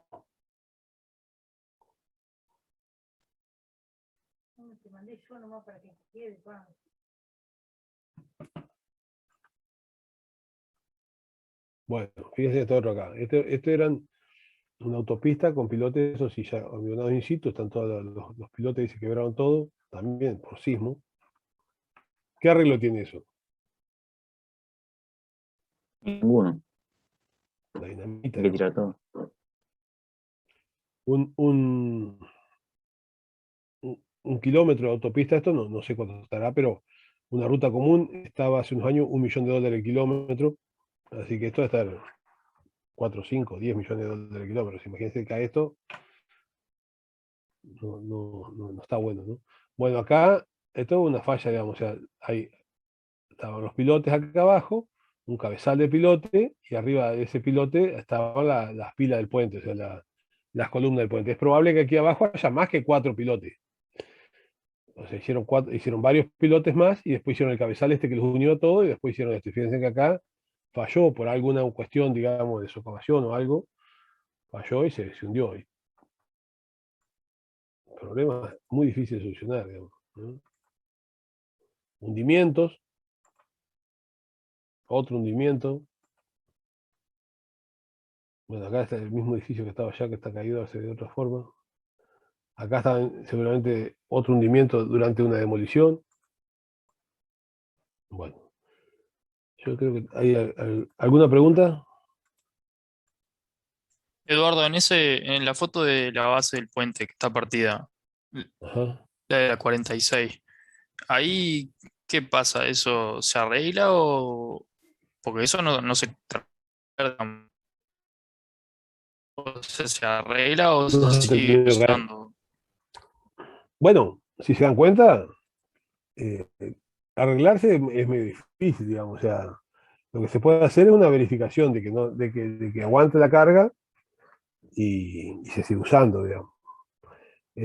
Si se puede usar, digamos, no sé qué daño causó eso, o sea, ahí son imágenes que no sabemos qué daño hay. ¿Ustedes saben cómo están los puentes que están andando la ruta ustedes ahora? No. Cuando de la ruta se imagina que está todo perfecto, pero realmente son catastróficos los estados de Argentina, los puentes sin mantenimiento, ¿no? No sé si llega a este nivel de deterioro, pero que están tan feos, ¿no? No Así sé que si bueno, no sé. hace mantenimiento. La verdad que yo nunca vi, yo que por ahí ando bastante en la ruta, nunca vi gente haciendo mantenimiento de puente. Para Y mí no, queda. qué sé yo. Yo creo que hace muy poco, digamos, y es una de las problemáticas que hay, digamos, los puentes abajo están destruidos, digamos, porque ya tienen 50, 60 años, están la corrosión y todas esas cosas, pero bueno, todavía no ha habido accidentes. Ya en algún momento van a empezar a ver, o sea, el más típico por falta de mantenimiento fue el brazo largo Zárate. Ustedes ni habían nacido cuando se cortó un cable. No, mirá. ¿Vos tampoco te acordás de la elección? No, no. Pero A ver ese si sí te da encontramos miedo, se corta un cable Realmente mientras, es la noticia que estuvo ¿Eh? cerrado un tiempo. mientras vas pasando ahí, Me mirá, y enteré se de ve la que se corta un noticia. cable. Está frito. Pero de puente ni de nada hay mantenimiento. En 2007, puede ser. Sí, puede ser. Este puente de Brazo Largo Zárate, como ustedes pasan por ahí, eso está colgado, digamos. Todo este tramo acá está colgado de esto acá. Se cortó uno de esos, los anclajes uno de los cables se cortó y se dieron cuenta porque cayó al agua. O sea, había unos pescadores ahí que vio caer con el aparato al agua, digamos, un semejante gollete, y después empezaron a mirarlo y resulta que había varios que se cortaban. Y se cerró el puente, se cerró bastante tiempo. Qué peligro. Y estoy buscando a ver si no hay nada de cuando. eh, sí, fue caótico, digamos, dice que estuvo a punto de caerse, a punto de caerse, a punto.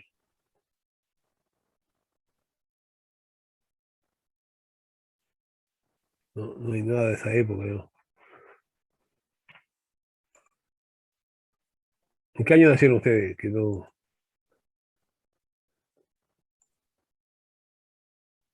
Yo en el 2000.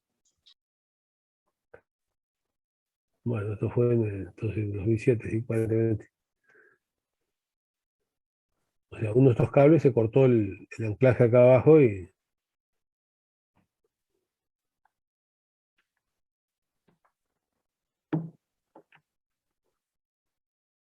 no estuvo, como dice acá, varias horas después de ese momento, pero después lo asistían, pero después estuvo meses cortado el trabajo. Meses. Sí, bueno, a ver si podemos ver algún videito. Tengo acá, tengo que bajar.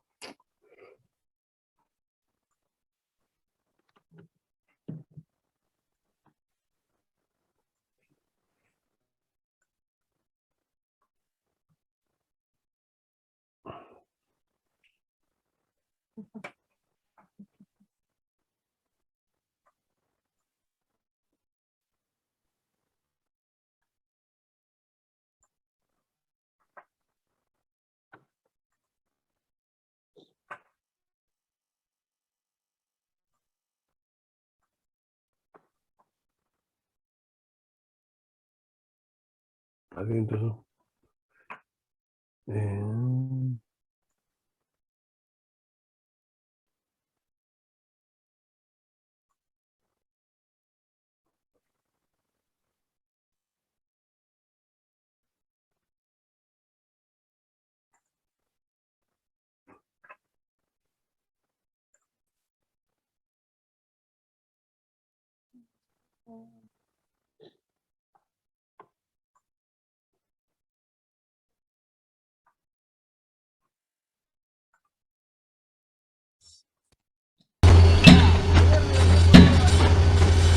¿Se ve ahí? ¿Se ve? Sí, sí. Sí, Eduardo, ¿Se se ve. escucha también? Acá en esta parte está hincando el pilote. Fíjense que este es el equipo que le pega y lo va hincando ahí.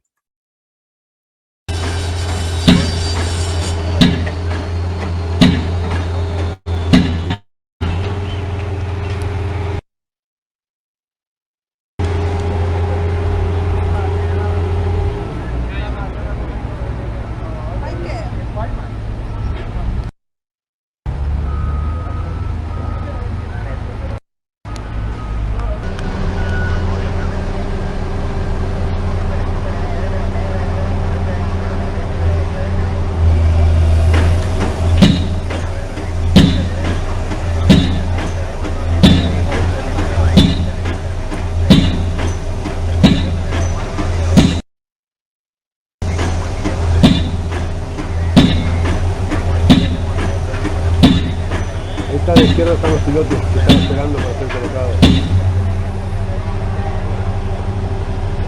Eso lo refrescan encima.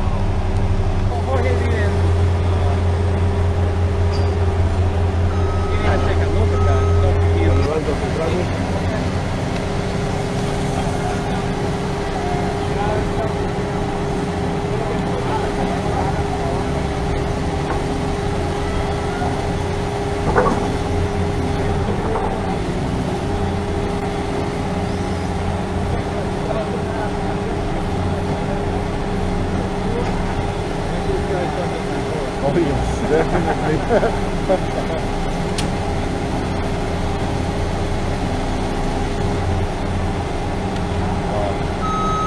Ya.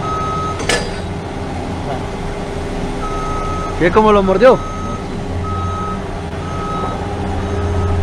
hay que ponerle la posición, ordenar y después marcar la verticalidad, digamos, todas esas cosas cuando lo hace.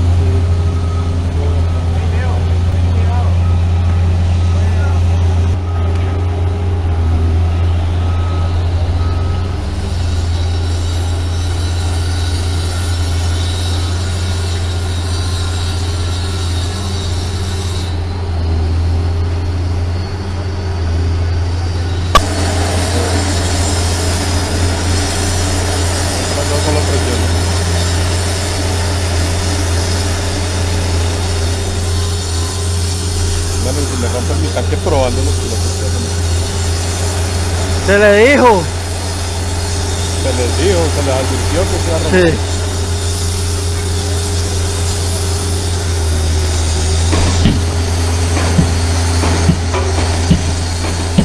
Neumático, ¿cierto? Neumático hidráulico. No, eso es levante y deja caer. ¿Cómo lo levanto? Con esos cables. Mira, el sistema lo tiene dentro de la... Hidráulico. Sí, el hidráulico. Ahí tiene rebote.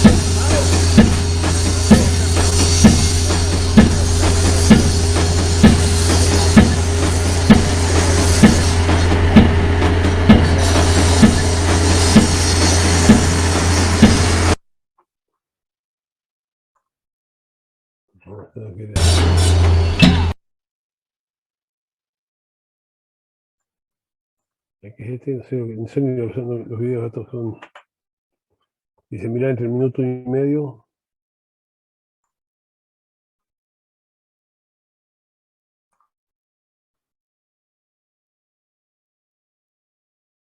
Manifiestan cuando el terreno que se encuentra bajo sus casas desciende porque se ha modificado el equilibrio tras el mismo y la cimentación.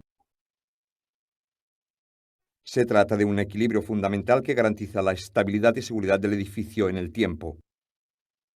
¿Pero por qué se modifica el equilibrio entre el terreno y la cimentación de la casa? El terreno está constituido por tres partes, una sólida, una líquida y una gaseosa. A veces, naturalmente o por acción del hombre, una de estas partes sufre una variación anómala y por tanto el equilibrio puede romperse. Por ejemplo, largos periodos de sequía que alternan con copiosas lluvias, o cuantiosas pérdidas de la red de alcantarillado modifican la estructura del terreno y pueden conllevar a un asentamiento. Si un terreno es arcilloso, se comporta como una esponja. Inicialmente absorbe grandes cantidades de agua y aumenta de volumen. Posteriormente, en un periodo de sequía, en un verano cálido, el agua evapora y el volumen del terreno disminuye, creando al interno del mismo huecos. Sin embargo, si el terreno es arenoso o gravoso, el agua circula libremente por su interior transportando las fracciones de terreno más finas, dejando huecos. En ambos casos, el resultado es el posible asentamiento del edificio. Pero no solo la pérdida de agua y la sequía pueden crear problemas de estabilidad. Un tráfico de vehículos intenso, obras y excavaciones en las proximidades, el crecimiento de raíces de árboles de alto fuste y sobre todo cualquier tipo de alteración de la cimentación puede provocar que se manifieste el asentamiento. Queremos mostrarle la solución que hemos ideado para este tipo de problema. El modo en que José resuelve cada año en toda Italia centenares de casos de asentamiento del terreno.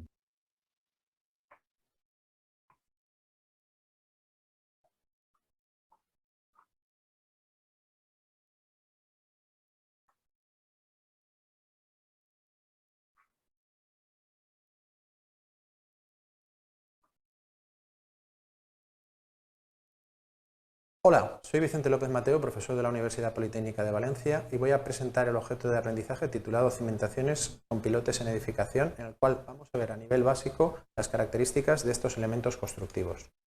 Los objetivos de este objeto de aprendizaje son, en primer lugar, reconocer qué es un pilote y sus características. En segundo lugar, analizar las condiciones de uso más comunes. Veremos también sus partes y elementos complementarios, así como determinar los tipos principales según el proceso de ejecución. Finalmente, estableceremos las fases de ejecución según los tipos vistos previamente. El índice de este objeto de aprendizaje empezaremos con una breve introducción, la caracterización general de estos pilotes, las clasificaciones de los tipos de pilotes, pasando ya al desarrollo de las fases de ejecución y un resumen y conclusiones finales. Para introducir este tipo de cimentación tendremos que ver primero la clasificación de las cimentaciones en general en edificación, en las cuales tenemos las primeras serían las directas o superficiales y las segundas serían las profundas, dentro de las cuales encontraremos los pilotes. ¿A qué corresponde esta clasificación y qué problemas tenemos en la transmisión de cargas de un edificio? Bueno, pues la transmisión de cargas en un edificio, si tenemos cargas, como vemos en la imagen, moderadas o cargas relativamente pequeñas y un estrato resistente relativamente también superficial, podemos utilizar una cimentación de las denominadas directas o superficiales. Pero ¿qué ocurre cuando tenemos el terreno con un estrato resistente profundo o tenemos el terreno con problemas de resistencia? Como también puede ser el problema de que aumentemos la carga, por ejemplo, debido a la existencia de un edificio en altura. Bueno, pues en estos casos tendremos que recurrir a una cimentación profunda del tipo pilotes, como vamos a ver en este objeto de aprendizaje, en la cual lleguemos hasta ese estrato resistente o incluso no tengamos ningún estrato resistente, con lo cual tengamos que transmitir las cargas simplemente por rozamiento a través de esos pilotes. Por lo tanto, la condición de uso primera de estos elementos sería la profundidad del estrato resistente, los terrenos con baja resistencia, también si tenemos cargas elevadas, o en un último caso sería el de edificios próximos con cimentación superficial que podamos afectar por nuestra cimentación colocándola próxima a ellos. Vamos a ver las partes de un pilote. Bueno, pues dentro de un pilote, en primer lugar, distinguiremos entre punta y fuste, que son las dos partes principales del pilote, a través de las cuales vamos a transmitir las cargas al terreno. Como elementos complementarios tenemos los encepados, que se sitúan en la parte superior, y las vigas de atado, que sirven de unión entre grupos de pilotes. La forma de estos elementos normalmente son elementos lineales, verticales, como acabamos de ver en las imágenes, su sección es cuadrada o circular en la forma más común. Su diámetro varía según las condiciones de cálculo, pero la más frecuente son entre 60 y 80 centímetros. Los materiales suelen ser madera antiguamente, hoy en día casi la mayoría son de hormigón armado o de acero. Y su forma estructural la vamos a ver según los tipos. La primera clasificación de estos pilotes tendríamos que ver que trabajan o bien por punta, como vemos en la imagen en la parte izquierda, trabajan por fuste en la parte derecha, es decir, transmiten las cargas al terreno por rozamiento, o una combinación de punta y fuste, como vemos en la parte central de la imagen. La segunda clasificación correspondería al tipo de pilote, de su forma de ejecución o su proceso de ejecución, mejor dicho. En primer lugar, bueno, ya habríamos hecho el estudio geotécnico, previamente habríamos hecho un replanteo, control del agua, vaciaríamos los sótanos en caso de que hubiera en el edificio y procederíamos a la ejecución de los pilotes. Los primeros, los prefabricados, se realizarían directamente por hincado sobre el terreno, mientras que los segundos que vamos a ver serían in situ, es decir, se realizarían en la propia obra con una serie de fases, en principio 3, que sería la primera, la perforación, la realización del pozo donde va a ir el pilote, la colocación de la camisa en el caso de que tengamos problemas con nivel freático o malas condiciones del terreno, y finalmente la colocación de la armadura y del hormigonado, dependiendo del tipo de pilote. En estos dos casos, tanto en uno como en otro, se terminaría la ejecución de la cimentación con el encepado y las vigas de atado, que como hemos visto anteriormente son elementos complementarios. Así como bueno, pues el resto de la cimentación y forjados que tengamos en el edificio. Vamos a ver primero la ejecución de los pilotes hincados, cómo directamente ya el pilote se trae a la obra, se prepara con la máquina y se va a ir clavando, introduciendo poco a poco en el terreno hasta alcanzar el estrato resistente. Vemos la colocación del pilote, la cabeza de azuche y la colocación progresiva y el hincado de ese pilote. Una vez alcanzado el nivel de hinca, se coloca el siguiente pilote y vamos prosiguiendo hasta llegar al nivel del estrato resistente. Vemos ejemplos de ejecución, en este caso de unos pilotes hincados cerca de Valencia, cerca de la costa, en la cual bueno, pues se han ido clavando los pilotes. Vemos distintas alturas porque corresponden a la distinta nivel de alcance del estrato resistente, y estas cabezas, estos elementos luego se recortan hasta alcanzar una cabeza común y la realización de un encepado que va a unir estas cabezas, como hemos dicho anteriormente, en la parte superior. Vemos un detalle en el cual se aprecia la armadura interior de esos pilotes y un elemento muy singular que serían los separadores, que nos garantizarían la separación y el recubrimiento necesario de esas armaduras, ya que es un elemento, recordemos que es un elemento enterrado en el terreno y unas condiciones agresivas para ese tipo de material. El segundo caso sería la realización de los pilotes in situ, que se realizan en la obra con una perforación previa, un barrenado. Posteriormente se coloca la armadura y se hormigona, dependiendo del tipo de pilote. Y finalmente este pilote fragua y se realizaría la parte superior, como acabamos de ver también, la parte del encepado y de las vigas de atado.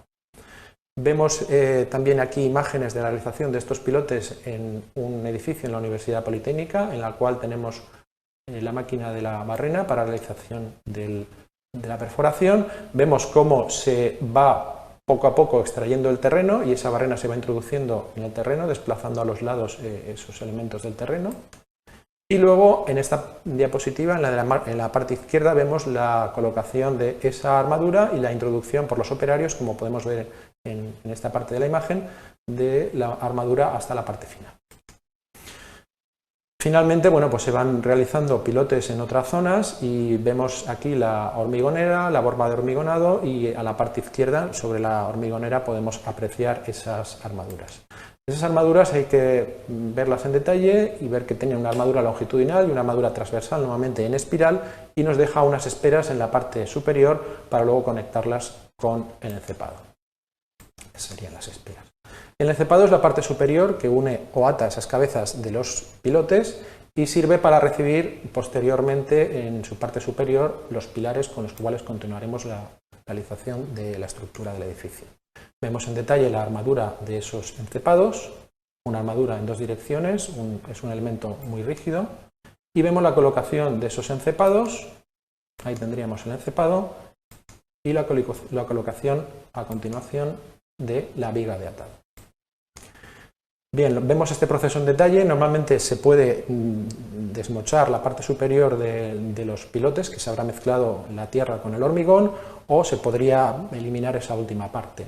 Vemos la realización aquí en un hueco de esa limpieza sobre las partes superiores de los pilotes y cómo posteriormente se coloca la armadura para hacer el encepado y una vez terminado ya se va a hormigonar el encepado.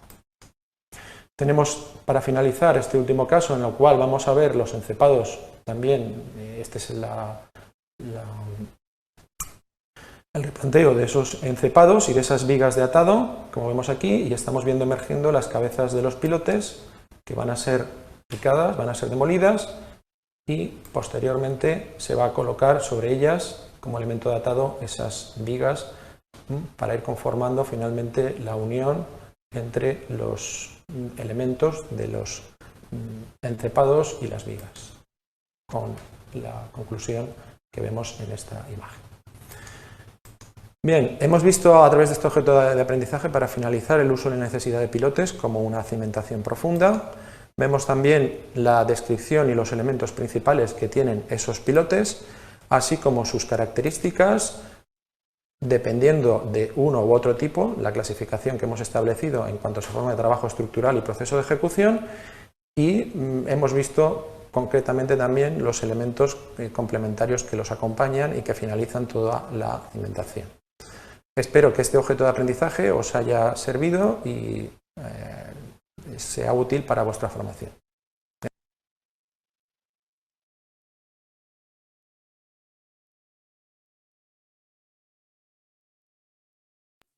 ¿Alguna pregunta?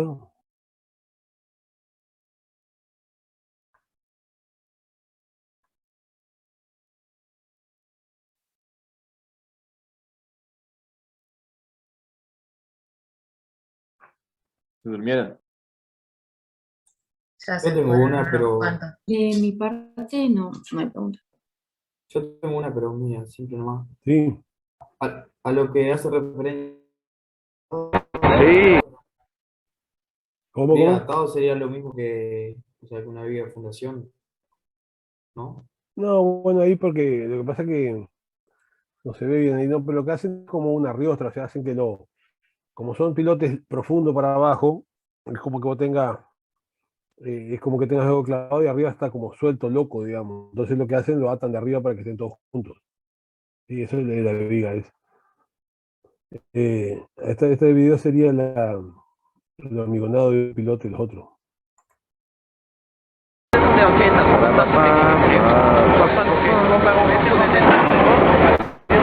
Solo para vaciar unos 5 metros y meterse y que sale de la... O sea que profundizáis 5 metros.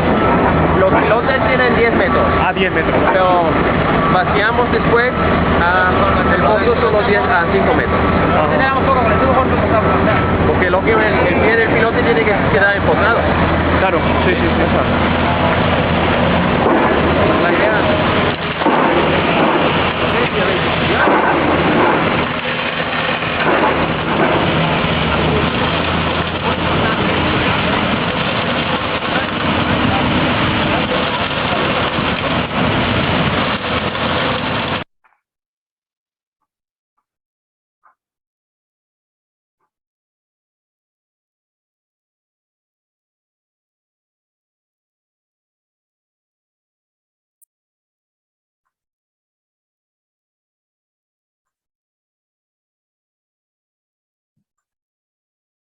No, este video.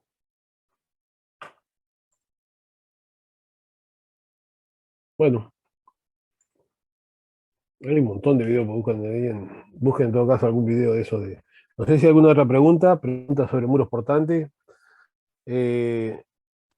La clase que viene, vamos a trabajar la semana que viene en el cálculo de las fundaciones que ustedes tienen que hacer cada uno. Que va a ser si pilotine o cimiento corrido, o las dos hacemos, Alexander, no me acuerdo. Hacemos los cálculos de las dos y Las dos. los detalles de los dos. ¿Está bien? ¿Preguntas? Si no, Sí, estamos libres. ¿Eh? son sencillos los dos detalles, aparte digamos, de lo que sería cambia lo que sería el pilote o la viga de fundación, de ahí para arriba es lo mismo. ¿Está bien?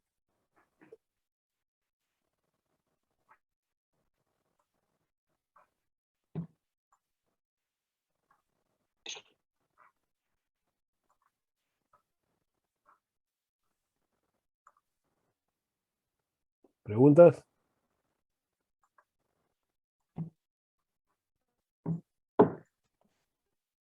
De mi parte, no, Eduardo. Mi parte tampoco. Bueno.